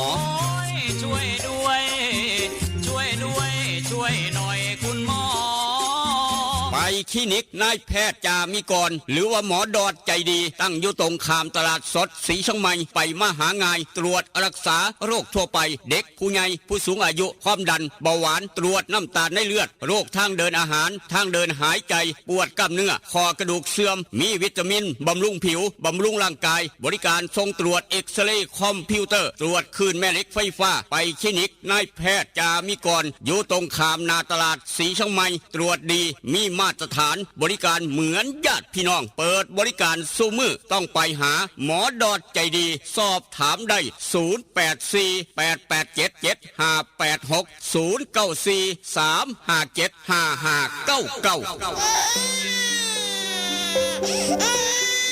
จึงยอมถอดแหวนที่แม่เคยสวมนิ้วให้ มั่นแฟนด้วยแหวนแม่เขาเป็นคำแท้ๆ100%มีใบหับประกันจากห้านกล่องแพงคำผิวนครหลวงเวียงจันทน์แม่แล้วคันได้คำจากห้านไข่คำกล่องแพงคำผิวบว่าสร้อยข้อคำสร้อยแขนแหวนตุ้มหูหูประพันถูกสนิทลวดลายงามหลากหลายทุกทานมั่นใจ100%อยู่ตลาดเศร้าม2สั้น2ห้อง36หน้าลิฟห้านไข่คำกล่องแพงคำผิวห้านไข่คำกล่องแพงคำผิวยังหับซื้อขายแลกเปลี่ยนคำได้ราคาสูงทึกใจนอกจากนั้นยังหับออกแบบคำตีคำตามแบบตามสั่งที่ลูกค้าต้องการห้านขายคำกล่องแพงคำผิวมีเครื่องกวดเซ็กคำที่มาตรฐานคำทุกเส้นจึงผ่านการกวดสอบลูกค้ามั่นใจอยากได้คำแลกเปลี่ยนคำไปห้านกล่องแพงคำผิวแล้วจะบอผิดหวังอยู่ตลาดเศร้าม2สั้น2ห้อง36หน้าลิเพ่นง่ายสอบถามปรึกษาได้021-214-6555-5090-12พอกล่องแพงแม่คำผิวหับห้องคุณภาพกับคำทุกเส้นเด้อเจ้าเพื่อนแท้ชาวสวนยางมาแล้ว นาโนพลัสยาทาหน้ายางสูตร2พลังพลังที่1ทำให้หน้ายางนิ่มหน้ายางไม่ดำไม่ตายนึ่งพลังที่2ทำให้น้ำยางออกเยอะออกหลายมีดน้ำยางน้ำหนักดีนาโนพลัสขนาด1ลิตรทาต้นยางได้มากกว่า 2,000 ต้นนาโนพลัสเหมาะสำหรับยางอายุ 10-18 ปีสำหรับยางใหญ่อายุมากกว่า 18 ปีใช้บิ๊กซันระวังของปลอมและของเรียนแบบของแท้ต้องชื่อนาโนพลัสของแท้ต้องมีตราสวัสดี1998นาโนพลัสและบิ๊กซันหาซื้อได้ที่ร้านวิลิตยางพาราอำเภอบ้านผือจังหวัดอุดรธานีร้านสังคมการเกษตรอำเภอสังคมจังหวัดหนองคายและร้านเคมีเกษตรชั้นนำใกล้บ้านท่านสูตรเด็ดนาโนพลัสใช้แล้วน้ำยางเยอะน้ำยางน้ำหนักดีเจ้าว่าเงิน200 บาทเฮ็ดอีหยังได้บ้างก็กินข้าวได้2 มื้อบ่สั่นก็ซื้อเสื้อได้ตัวนึงแล้วเจ้างูบ่เงิน200 บาทต่อปีกับบัตรประชาชน1 ใบซื้อประกันภัยได้เฮ้ยประกันอีหยังก็ประกันภัย200ไง200 บาทกับบัตรประชาชน1 ใบก็ได้รับความคุ้มครองสูงสุดถึง 100,000 บาทสมัครได้ตั้งแต่อายุ 20-60 ปีเลยเด้อดีๆแต่มื้อนี้เฮาบ่ไปซื้อเสื้อละไปสมัครประกันภัย200 บาทเป็นบ่ได้รับเกิน100ให้ประกันภัย200กับคนที่คุณหาโดยสำนักงานคมพ.สายด่วนประกันภัย1186นั่นแหละครับสายด่วนข้อปพ1186เป็นห่วงพี่ห่วงน้องเบิดสุขคนย่านเกิดอุบัติเหตุเพศภัยครับโดยเฉพาะขี่มอเตอร์ไซค์ต้องสวมหมวกกันน็อกบอกว่าคนขี่คนซ้อนปรับ 2,000 บาทเด้อพี่น้องเอ้ยตั้งแต่บัดนี้เป็นต้นไปตั้งแต่วันที่1 มิถุนายนนี้มื้อนี้เป็นต้นไปเพราะฉะนั้นบอกลูกบอกหลานแล้วจะว่าก็อย่าลืมไปเฮ็ดประกันภัยเพื่ออุบัติเหตุส่วนบุคคลไว้แหน่200 บาทต่อปีครับไปทางไปรษณีย์สีเชียงใหม่บ้านเฮาก็ได้คือกันค่าคุ้มครอง 100,000 บาทอย่ามองข้ามความปลอดภัยความตายแขนคอทุกบาดยังได้ยินแล้วก็บอกต่อกันไปแต่ว่าอยากได้เบอร์โทรศัพท์อูดเนื้อสดทางโค้งบ้านพะเผาสั่งเนื้อเสียวหลายปานใดสั่งหลายแถมพร้อมเสียวอุดใจเกินล้านอยู่แล้วเจ้าของเขียงเนื้อใหญ่สุดของสีเชียงใหม่อูดเนื้อสดทางโค้งบ้านพะเผา0953295764ครับ0953295764อยากจองโต๊ะสำรองโต๊ะอ่อนซ่อนบ้านคาเฟ่สวนอาหารครบวงจรบ้านโคกหนองแวงกับเจลักจี้ผู้จัดการใหญ่หรือว่าคุณยายพันธุ์อีสานบ้านทุ่งงามสำใดสวยสำใดสไตล์ก็รีบไปพิสูจน์กันได้ไปนั่งปรึกษาหรือไปคุยเวียกคุยการคุยงานไปนั่งกินข้าวซุ่มกันไปนั่งกินกาแฟคนละแก้วคนละจอกซุ่มกันไปอ่อนซ่อนบ้านคาเฟ่ได้ตลอดเปิด9 โมงเช้าหา4 ทุ่มซุมเมอร์เบอร์โทรศัพท์เบอร์นี้เลยครับมีคาราโอเกะให้ห้องพร้อมอีกต่างหาก0824571145แต่ว่าอยากได้นาโนพัดกับบิ๊กซันยาท่านายางสูตร2 พลังบ่ต้องขึ้นยากยาท่านนายางสูตร2 พลังสำหรับพี่น้องคนสวนยางหูจักดีไปเอาอยู่ร้านแต่การเกษตรแต่เอี่ยมเฮงสีเชียงใหม่ไปมาหาง่ายครับตัวแทนจำหน่ายยางเป็นทางการร้านสังคมการเกษตรอำเภอบ้านผือร้านวิลิตอย่างพระอำเภอบ้านผือคนสวนยางอย่าลืมใส่นาโนพัดบิ๊กซันเพื่อนแท้คนสวนยางครับได้ยินเราก็บอกต่อกันไปแต่ว่าคันพี่น้องมีข่าวด่วนแจ้งกันเข้ามาครับ0816016232ครับ0816016232พี่น้องถามกันเข้ามาอยากได้กบไปเลี้ยงอยากได้แม่กบพ่อกบพันกบอยากได้หอยเชอรี่ไปเลี้ยงเพื่อจะขายเขาล้านตำบักฮุงบ่ต้องขึ้นยากไปบ้านป้าสักใต้หมู่4ไปบ้านป้าสักใต้หมู่4ซอย18ครับซอย18บ้านป้าสักใต้หมู่4บ้านผู้ใหญ่ใสนั่นละหรือว่าจะโทรศัพท์ไปถามเจ้าภาพเพิ่นเจ้าของฟาร์มกบฟาร์มเขียดหอยเชอรี่สีทองอย่างดีครับกำลังขายดิบขายดีโทรไปเบอร์นี้ครับพี่น้องอยากได้กบอยากได้ลูกกบอยากได้ลูกอ่อนอยากได้หวกกบอยากได้หอยเชอรี่สีทองครับโทรเบอร์นี้0613969918 บ่ฮู้จักก็ไปบ้านผู้ใหญ่ใสบ้านป้าสักใต้หมู่4บ้านผู้ใหญ่ผู้ใหญ่พาผมไปซอย18นะผมจะได้กบไปเลี้ยงก็ไปหารถเราบริการอย่างเต็มพิกัดบ่ต้องห่วงครับนี่คือบ้านป้าสักใต้หมู่4ซอย18มองเลี้ยงกบเลี้ยงหอยเชอรี่ อยากได้พ่อพันธุ์แม่พันธุ์หอยเชอรี่อยากได้พ่อพันธุ์แม่พันธุ์กบไปซอย18บ้านป่าสักใต้หมู่4ก็แล้วกันครับพี่น้องจะบ่ผิดหวังในนี้เราก็บอกต่อกันไปนี่คือแนวดีมีมาฝากกับบริการเอิญให้ลูกปุ๊กให้เตือนสำหรับพี่น้องจิตอาสาเด้อมื้อนี้อย่าลืมครับไปผู้ใดบ่ได้ไปพ่อตู่แม่ใหญ่แม่ป้าผู้ลุงบ่ได้ไปโอ้ยบ่มีลูกมีหลานอยากไปซอยอยู่ผู้ใหญ่ก็ไปนี่ร่วมเอาแม่จะให้น้ำโหลนึงแม่จะให้เครื่องดื่ม2 ขวด1 ขวดก็ว่าไปครับประมาณนี้เอาให้ก๋วยเตี๋ยวเด้อไปจะคนเศร้าคนกับเศร้าถ้วยก็ประมาณนี้ก็ถือว่าได้บุญได้กุศลด้วยกันร่วมด้วยช่วยกันครับบ้านเมืองเจริญก้าวหน้าย้อนแท้เฮาเจ้าคอยตุ่มโฮมหักแพงแบ่งปันจิตอาสาขนาดแท้บ่มีปัญหายังถ้าซอยกันตุ่มโฮมกันพัฒนาซอยกันเฮ็ดงานซอยกันเฮ็ดเวียกซอยกันครับอย่าว่าเอ้ยผู้ใหญ่บ้านก็ไปทำแม่กับผู้ซอยนะอย่าไปว่าดิครับว่าเวียนนั้นบ้านเมืองบ่เจริญครับผู้ใหญ่บ้านก็เป็นผู้นำพาไปเฮ็ดพาไปสั่งไปแปลงแปลวงาไม่จริงไม่ออกจากคลองอินมืออื่นเศร้าเมื่อนี้เริ่มตุ่มโฮมโซเลกันกับผู้ใหญ่ใสบ้านป่าสักใต้หมู่4มื้ออื่นผู้ใหญ่ใสเพิ่นจะแจ้งมาให้พี่น้องได้รับทราบด้วยกันว่าพี่น้องไปจักคนไปร่วมมือกันจักคนใช้เวลาจักนาทีจักชั่วโมงเอางาไม้ออกเอากิ่งไม้ออกน้ำจะได้ไหลสะดวกสบายมื้ออื่นพัฒนาคลองอินซอยกันเด้อจิตอาสาครับเทวดาจะได้ย่องย่อสรรเสริญเอาละครับขออนุญาตเดินทางต่อถ้าพี่น้องมีข่าวด่วนแจ้งมาได้ตลอดเมื่อวานทางบ้านโน่นหินเสือสายไฟแรงสูงขาดครับใช้เวลาซ่อมอยู่ประมาณ6 ชั่วโมงนำกันสายไฟแรงสูงขาดใช้เวลาซ่อมอยู่6 ชั่วโมงไฟคอยหุงคอยมาตามปกติขอบคุณทางการไฟฟ้าศรีสมัยพี่น้องเพิ่นบอกมาลูกเคยลาบอกต่อครับขออนุญาตเดินทางต่อครับไปข่าวทางจังหวัดหนองคายมีอย่างแน่ครับเมื่อวันหยุดยังบ่มีหยังครับหนองคายบ้านเฮายังบ่มีหยังสะดวกสบายเป็นเมืองหนองคายเมืองแห่งการท่องเที่ยวตลอดปี2568ครับหนองคายเปิดเมืองแห่งการท่องเที่ยวตลอดปี2568มาเที่ยวได้ทุกมื้อทุกเดือนเศรษฐกิจจะดีครับย่างออกจากเฮือนจังบ้านไปเที่ยวตำบลนั่นอำเภอนี่จังหวัดนี่นั่นแหละครับต้องไปกับท้องต้องอยู่ต้องกินต้องจับจ่ายใช้สอยต้องซื้อของที่ระลึกประมาณนั้นเอามาเว้าสู่กันฟังครับขออนุญาตเดินทางต่อเข้าท่าหอนสอนใจวันอาทิตย์ฟังสบายแต่ว่า8 โมงเช้าฮอด9 โมงฟังธรรมะจากหลวงปู่ครับพ่อแม่ครูบาอาจารย์หลวงปู่เหรียญวรลโพพ่อตู่แม่ใหญ่8 โมงเช้าฮอด9 โมง 96.5เอาธรรมะหลวงปู่ไม่พี่น้องได้ฟังทุกวันอาทิตย์อยู่แล้วพ่อตู่แม่ตู่ฟังจนจบคอยไปเวียกไปการไปงานฟังรายการเอิ้นลูกปุ๊กให้เตือนไปพร้อมเว้าเรื่องอุบัติเหตุเพศภัยครับ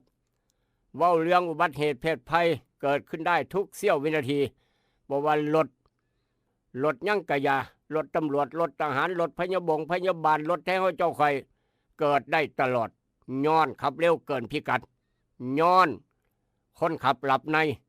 ย้อนคนขับ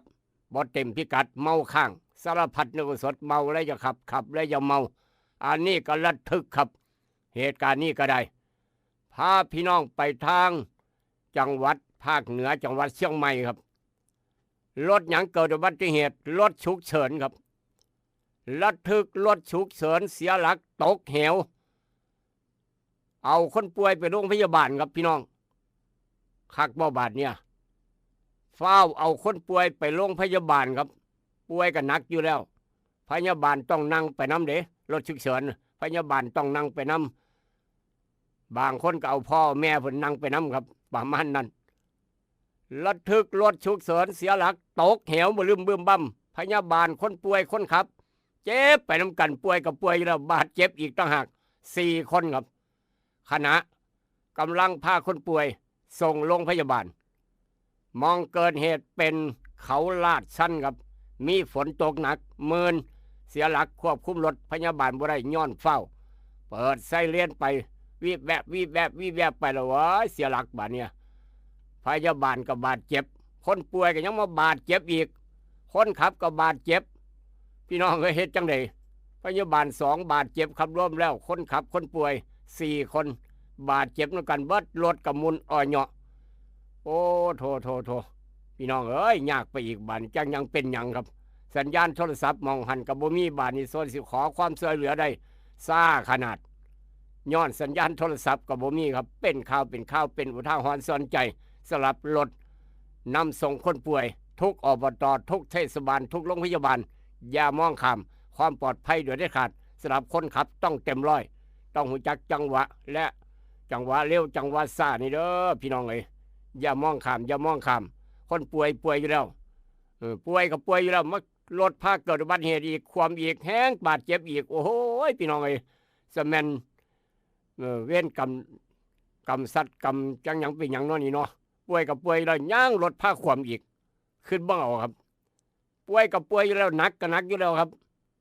ย่างรถพาความพาตีลังกาอีกนึกถึงสภาพไม่อยากพอจากเหตุการณ์นั้นมาทางเหตุการณ์นี้ครับอันนี้ก็โพดเหลือนี่ก็ได้ย้อนเราผ้าไปครับเราผ้าเป็นเมื่อนี้มีคดีเด็ด2คดีครับเกี่ยวกับหลวงพ่อมีอยู่2คดีเด็ดมีตลอดลูกขลาบ่อยากเว้าแต่ว่าต้องขออภัยด้วยความเคารพกราบงามหลวงพี่หลวงพ่อที่ปฏิบัติดีปฏิบัติชอบครับนี่กราบงามตลอดแต่ว่าหลวงพ่อที่ผิดจรรยาบรรณผิดวินัยสงฆ์นี่ครับเป็นข่าวต้องเอามาเว้าเป็นอุทาหรณ์สอนใจต้องขออภัยพี่น้องแต่ว่าก่อนจะไปถึงคดีนั้นแม่โตนี่ก็ขับรถเมาเหล้าว่าเจ้าของเป็นเศรษฐีว่าเจ้าของมีเงินครับนามสกุลกะใหญ่นามสกุลกะดังพร้อมอีกต่างหากเมาโมโหเดือดขับรถราคาหลายล้านครับขับรถราคาหลายล้านจากไปจังไหนอีท่าไหนครับไปตำหัวคนในหมู่บ้านเดียวกันมุนเอเล่ครับขับรถไปตำหัวคนหมู่บ้านเดียวกันมุนเอเล่มีน้ำซ้ำเอาของเหลวมาลาดพร้อมคล้ายๆน้ำมันใส่รถเข้าของในบ้านหลังนั้นพังเสียหายเจ้าของบ้านเว้าเหตุการณ์โอ้ยหัวใจว่าตกไปอยู่ตุ่มม่องครับหัวใจเจ้าของบ้านตกไปอยู่ตุ่มม่องแจ้งตำรวจโลควบคุมตัวหนุ่มรถราคาหรูนามสกุลดังครับย้อนเมาเราผ้าเป็นเราผ้าไปนี่เห็นบ่เราขวดเดียวเฮ็ดของเสียเงินเป็นแสนครับเสียเงินเป็นหลายหมื่นย้อนเราขวดเดียวเป็นข่าวเอามาเว้าสู่ฟังเอิ้นว่าเรากินคนบ่เป็นคนกินเราครับเป็นอุทาหรณ์สอนใจเด้อขับรถแล้วพารถไปปีนไปไงย้อนเราตายก็ตายย้อนเราตำเฮือนไทยบ้านไทยซองน้ำกันก็ย้อนเราขวดเดียวครับจะเป็นคักกันว่าเราขวดนี่คือราคาแพงคักแท้เนาะห้ามเอาเป็นตัวอย่างครับเหตุการณ์นี้เกิดทางกรุงเทพเมื่อวานนี้เป็นข่าวจากเหตุการณ์นั้นมาทางเหตุการณ์นี้นี่ก็โพดเหลือนี่ก็ได้ผัวกับเมียอีกแล้วพี่น้องเลยผัวกับเมียอีกแล้วย่ามเจ้าของคักมันว่าป่าเมียครับป่าเมียย่ามโมโหโทษโสครับป่าอย่างเดียวบัดย่ามขึ้นได้เศร้าเมาเศร้าเหล้าเศร้าได้นอนแองแมงอยู่ผู้เดียวขึ้นฮอดเมียซะแล้วบาดเนี่ยขึ้นฮอดมอสเรียเมียครับแม่เฒ่าก็เว้าให้ลูกเขยขี่เราโอ้ยไปโลดป่าโลนจากป่าบ่มักดอกคนขี่เราลูกเขยขี่เราบ่มักว่าซั่นว่าบาดนี้เศร้าเมาเหล้ามาเนี่ยขึ้นฮอดเมียครับพาหมู่พาพวกพาคณะไปเฮ้ยเฮาอย่าขึ้นหาเมียนะพาเฮาไปขึ้นหาเมียนี่นะว่าซั่นว่าโตไปเว้าซอยเฮาแหน่เฮาบ่กล้าเว้าเด้บาดเนี่ยบ่กล้าเว้ากับพ่อเฒ่าพร้อมบ่กล้าเว้ากับแม่เฒ่าบ่กล้าเว้ากับเมียโตไปเว้าแทนเฮาแหน่เฮาสิพาไปเฮาขึ้นฮอดเมียแล้วว่าซั่นว่าขึ้นฮอดเมียแล้วครับผลสุดท้ายพาหมู่พาคณะไป2คน3คนครับยกพวกไปโตย่างน้ำหนาเอ้าเมียโตไปเว้าเถอะแม่เว้ยเฮาย่านเมียเฮานะเฮาบ่กล้าเว้านาว่าซั่นว่าเฮาบ่กล้าเว้าโตไปแล้วไปเว้าก่อนเฮาดูเมียเฮาสิว่าจังไดครับพวกเจ้ามาหยัง พวกเจ้าพาผู้ใดมาหาคอยโอ้ยกับพาผัวเจ้าน่ะโอ้ยบ่ข่อยบ่มีผัวจักเทื่อซื้อเนี่ยบ่ว่าข่อยบ่มีผัวจักเทื่อซื้อนี่ง้อจังได๋ก็บ่สำเร็จมามื้อแรกก็เรียบร้อยบ่ผ่านถอยคืนถอยทับมามื้อ2ก็ถอยทับมามื้อ3ก็ถอยทับเอาหมู่มาหลายก็ถอยคือเก่าเมียบ่ว่านำพอเฒ่าแม่เฒ่าบ่พร้อมจักมื้อวานยกพวกมาซะแล้วเอาปืนมาพร้อมพี่น้องเอ้ยบ่ได้เว้าได้ว่าเลยบาดเนี่ยมาคือเก่าละมาง้อเมียก็บ่เว้าน้ำดีครับคอยเบ้าเจ้าคอยเบ้าเจ้ามันว่าคอยสิหาผัวใหม่จังซั่นจังซี่สารพัดเพิ่นผู้ว่าครับอดบ่ได้เพราะว่าพกปืนมาแล้วในแอวนะครับพกปืนมาพร้อมใส่กระนำยิงอย่างเดียวครับยิงผู้ใดก่อนยิงพอเฒ่าหัวสักกระเทียมกินตายคอรอครับยิงเมียอีกโอ้โหพอเฒ่าแม่เฒ่าเมียครับเรียบร้อยนี่คือลูกเขยย้อนบุกมางอ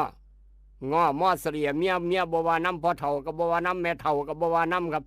แต่ว่าถึกจับคือเก่าบ้านแตกแสลกขาดลูกสิห้องผู้ใดเป็นพ่อเป็นแม่พี่น้องเอ้ยพอตู้แม่ตู้ก็ตายบ้านนี้บ้านแตกแสลกขาดแล้วเป็นเวรเป็นกรรมยากเป็นกรรมอะไรก็มาเป็นจังสันเอาเขาวัดฟังธรรมจำศีลภาวนาดีเด้อย่ามโกรธอย่าด่าย่ามด่าอย่าโกรธอย่าให้ง้อจนตั้งแต่วันจันทร์จนฮอดวันเสาร์ก็แล้วกันก็จังเพลงเพิ่นห้องครับห้ามเอาเป็นตัวอย่างจากเหตุการณ์มาทางเหตุการณ์นี้กับกาโนปอกสบู่ซอฟตี้ยาทายพยาธิไวสนิก3 กกยาสีฟันหมอจุฬากาแฟดรเจเหตุการณ์นี้บักคำน้อยเฮาอายุเด็กชายครับเด็กชาย14 ปีมาคือใจคักแท้บักหลาคำแพงเอ้ยลูกหลานบ้านเฮาครับฟังแล้วห้ามเอาเป็นตัวอย่างเด้อห้ามเอาเป็นตัวอย่างครับเครียดครับขึ้นบอกสอบว่าเขาเฮ็ดให้ปูเสียเงินเสียทองครับขอแต่เงินปูไปซื้อโทรศัพท์อยากซื้อหยังปูให้เบิดอยากซื้อมอเตอร์ไซค์กับพาลมมุนอ้อยเหาะหลานน้อย14 ปีบ่ตายจังค่อยยั่งครับมุนเอเล่ขายเขาสั่งกิโลเบิดไป4-5 หมื่นแล้วน้อยนึงพันว่าอยากได้โทรศัพท์ปูก็ซื้อให้เบิดไปเป็นหมื่นแล้วยี่ห้ออื่นก็บ่เอายี่ห้อแพงๆครับเป็นหมื่นเสียอีกตกน้ำเสียอีกมาขออีกปูก็ให้อีกบานี่ขอสุดท้ายปูบ่ให้ครับขอสุดท้ายปูบ่ให้เบิดแล้วปูบ่ได้บักลาเอ้ยโตไม่เฮ็ดจังได๋มันก็ซื้อโทรศัพท์โตไปเฮ็ดหยังมันเหียมันตกเหียนะว่าซั่นว่าหมู่ยืมจังซั่นที่ก็ว่าไปสารพัดขอบ่ได้เครียดหลายครับเครียดว่าเฮ็ดให้ปูคิดได้จักผู้ใดไปบอกว่าเฮ็ดให้ปูเสียเงินเสียทองกับเจ้าของเป็นแสนหลายแสนพร้อม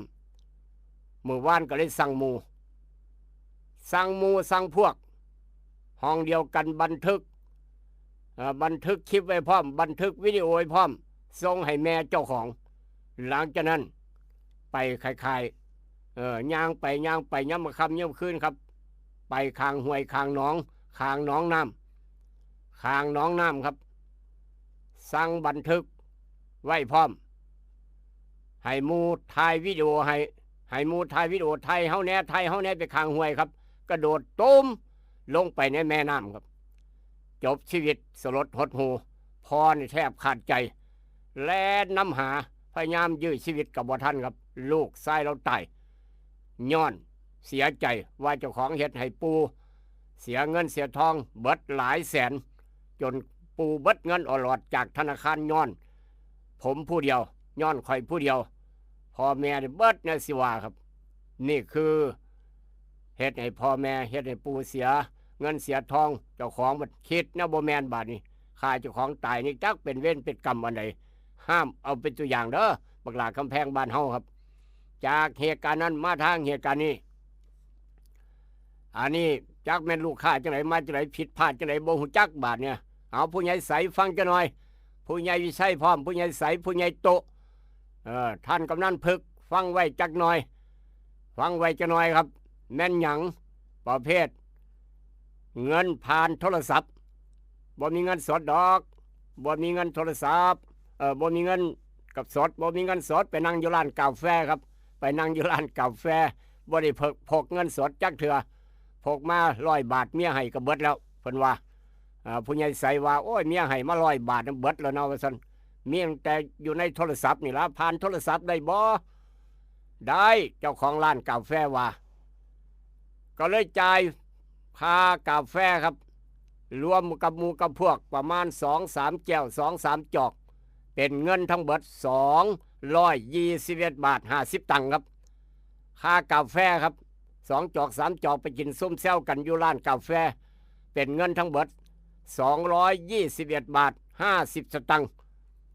บาทนี้เงินสดบ่มีก็เลยโอนครับโอนผ่านโทรศัพท์โอนผ่านโทรศัพท์ปรากฏว่าโอนเรียบร้อยคนร้านกาแฟกับบริเบิงว่าโอนผมโอนแล้วนะครับจ้าขอบคุณหลายเด้อเพิ่นว่าออกจากร้านไปครับจ้าเป็นซื้อหยังเจ้าของร้านก็จำบ่ได้จังเป็นซื้อหยังละเพราะว่าลูกค้าหลายครับจำบ่ได้ปรากฏว่าบาทมาเบิงย่ำมื้อแรงมาเช็ครายได้ยอดรับเจ้าของครับยอดรับเจ้าของจอกกาแฟแก้วกาแฟ221 บาท 50 ตังค์โอนเงินมาให้บ่หน่อยบ่หลายครับ 22,150 บาทครับจาก221 บาท 50 ตังค์เป็นเงิน 22,150 บาทโอนมาให้กาแฟ 2-3 จอกกันแสดงว่าบ่ได้ใส่จุดบ่ได้ใส่จุดกดตัวเต็มเลยครับบ่มีจุดบ่มีขีดยัง22150ครับ50นี่คือ50 สตังค์เราบ่ได้ใส่จุดก็เป็น 22,150 ร้านคาเฟ่กำลังตามหาลูกค้าที่จ่ายมาอยู่จ่ายเงินเกินพวกผมเบาเด้อนี่คือร้านกาแฟต้องซื่อสัตย์บริสุทธิ์ยุติธรรมกับลูกค้าทุกคนครับโอนเงินเกินหรือว่าจ่ายเงินเกินต้องส่งคืนอย่าถือโอกาสนี่คือคาเฟ่สุดยอดตบมือสวดๆครับเหตุการณ์นี้เกิดทางอำเภอปากซองโคราชมือว่านนี่ครับเป็นข่าวเอามาเว้าสู่กันฟังร้านค้าร้านขายต้องซื่อสัตย์บริสุทธิ์ยุติธรรมลูกค้าลืมโทรศัพท์ลูกค้าลืมของเอาไว้โต๊ะไว้ตังต้องเก็บไว้ให้ลูกค้าตามหาลูกค้าให้พ่อครับเป็นข่าวเอามาเว้าสู่ฟังแนวดีมีประโยชน์เป็นแนวคิดแนวสั่งสรรค์เอาละครับมาคดีเด็ดระบาดเนี่ยมาฮอดคดีเด็ดแล้วเจ้าอาวาสทางวัดดังอยุธยาครับเจ้าอาวาสวัดดังอยุธยาว่าจังไดเป็นข่าวด้วยความเคารพพ่อแม่ครูบาอาจารย์นี่ครับปฏิบัติดีปฏิบัติชอบหลาย 99% แต่ว่าคนเฮ็ดนบ่แม่นนี่ประมาณ 1% ครับเฮ็ดให้มีปัญหาอยู่เพราะว่านั้นเสียชื่อคนส่วนมากปลาตัวเดียวเน่าคับของมีเรื่องมีเล่าเช้าต่อครับเจ้าอาวาสวัดดังอยุธยาทางจังหวัดอยุธยาเมืองเก่าของเราแต่ก่อนวิดีโอครับวิดีโอคอนสาวคุยกับสาวโชว์ของลับพร้อมพี่น้องว่าบ่แม่น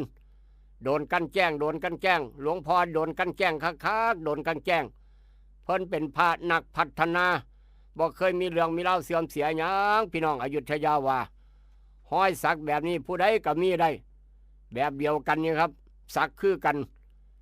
มีตำแหน่งเป็นเจ้าวาดวัดแห่งหนึ่งทางอำเภอลาดบัวหลวงจังหวัดพระนครศรีอยุธยาพี่น้องบ่เสือครับไทยบ้านบ่เสือว่ายังไงที่มีคลิปออกมาเป็นไทยบ้านบ่เสือแต่ว่าเจ้าวาดบ่อยู่วัดนะครับและก็บ่พร้อมจะขึ้นชี้แจงหรือให้ข้อมูลหยังว่าแต่เพียงว่าท่านเจ้าวาดถูกกันแกล้งถูกใส่ร้ายผมถูกใส่ร้ายท่านเจ้าวาดถูกกันแกล้งนี่คือคดีเด็ดที่1ครับคดีเด็ดที่1จากวัดดังอยุธยาติดตามหนังเรื่องนี้ต่อไปจะลงเอ่ยแบบใดครับจากเหตุการณ์นั้นมาทางเหตุการณ์นี้ครับนี่ก็อีกเหตุการณ์2ครับคดีเด็ดที่2เหตุการณ์นี้เกิดอยู่ทางจังหวัดประจวบคีรีขันธ์อันนี้ของแท้ครับจากอยุธยาย้ายมาทางจังหวัดประจวบคีรีขันธ์ครับพระ ลูกเคยลาเว้าเรื่องพระซ่อนท้ายมอเตอร์ไซค์ครับ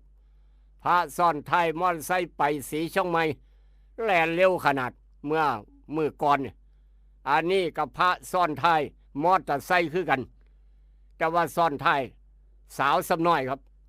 พระซ่อนท้ายสาวสำน้อยเข้าม่านรูดครับอันเนี้ยพระซ่อนท้ายสาวสำน้อยเข้าม่านรูดเธอจับได้อาตมาเฮ็ดมาแล้ว3 เทื่อแล้วกับสาวพวกนี้เข้าม่านรูดให้เทื่อละ300 บาทว่าซั่นว่าพี่น้องชาวบ้านโอ้ยสุดซ้ำเรากำใจครับเจ้าวาดก็เลยบอกว่า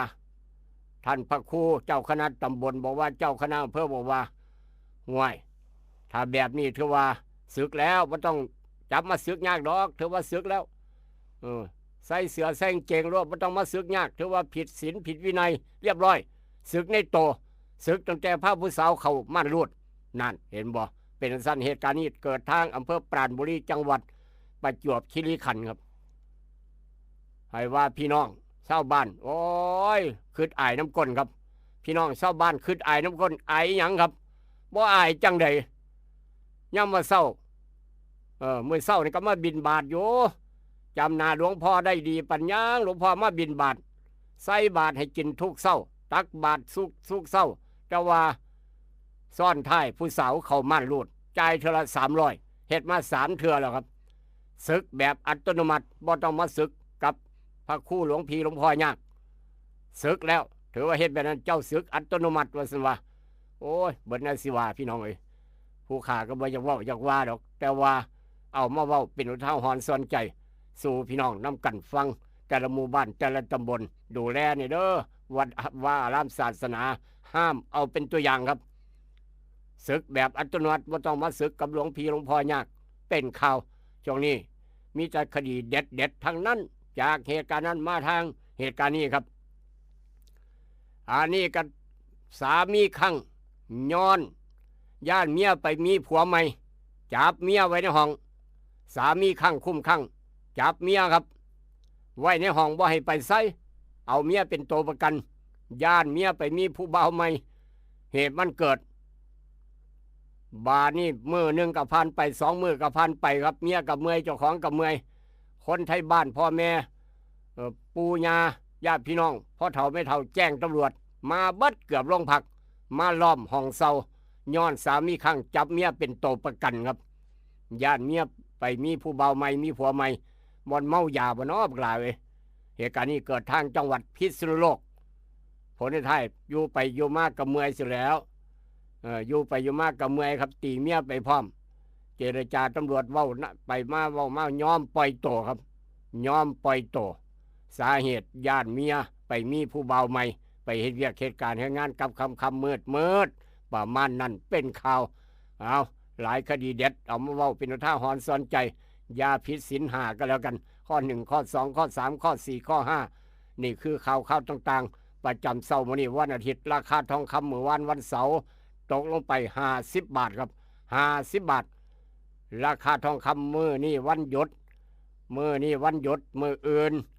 วันจันทร์จะเป็นยังไงต้องติดตามสถานการณ์ทองคำราคาอย่างราคาหมากปามบ่มีรายงานกันเข้ามาเพราะว่าเป็นมื้อวันหยุดสำหรับพยากรณ์อากาศภาคอีสานบ้านเฮาพยากรณ์อากาศภาคอีสานบ้านเฮาว่าจังไดไปฟังพร้อมกันครับตั้งแต่6 โมงเช้ามื้อนี้ฮอด6 โมงเช้ามื้ออื่นภาคอีสานมีฝนฟ้าคะนอง40%ของพื้นที่และก็มีฝนตกหนักบางมองบริเวณจังหวัดบึงกาฬนครพนมครับ23-26 องศาอุณหภูมิต่ำสุดสูงสุดมื้อนี้32-35 องศาแต่ว่าเดินทางไปไสมาไสก็เตรียมเสื้อกันฝนไปพร้อมเตรียมห่มไปนำของดีไม่น้อยสมุนไพรใกล้โตสมุนไพรใกล้บ้านหากินง่ายครับหากินง่ายสรรพคุณสมุนไพรนี่ยาลดไขมันในเส้นเลือดครับยาลดไขมันในเส้นเลือดกระเจี๊ยบแดงเด้อใบกระเจี๊ยบแดงต้นหมากกระเจี๊ยบแดงครับใบคำฝอยดอกคำฝอยเสาวรสคำฝอยกระเจี๊ยบแดงนี่คือเกี่ยวกับยาลดไขมันในเส้นเลือดกินเป็นประจำผู้ใดมีไขมันหลายจะได้เส้นเลือดอุดตันครับกินกระเจี๊ยบแดงยาลดไขมันในเส้นเลือดดียิ่งนักแล อย่าสูญภัยไก่โตไก่บ้านเอามาเว้าส่วนฟังไปแล้วครับผมลำรวยทรงหมานอย่าเจ็บอย่าจนลำรวยน้ำกันเบิดสุคนสวัสดีครับ สนั่นประชันเสียงสอดสำเนียงหวยหวนมวลเงินละงมกองมองเหลียวไปเลี้ยงย่อยงามตาละยาโยนมาวันซ้อนแต่ก่อนนั้นสัมพันธ์แน่นจองดึงจังแสนซาบซึ้งไม่บึ้งแก้มแดนหัวใจเห็นดอก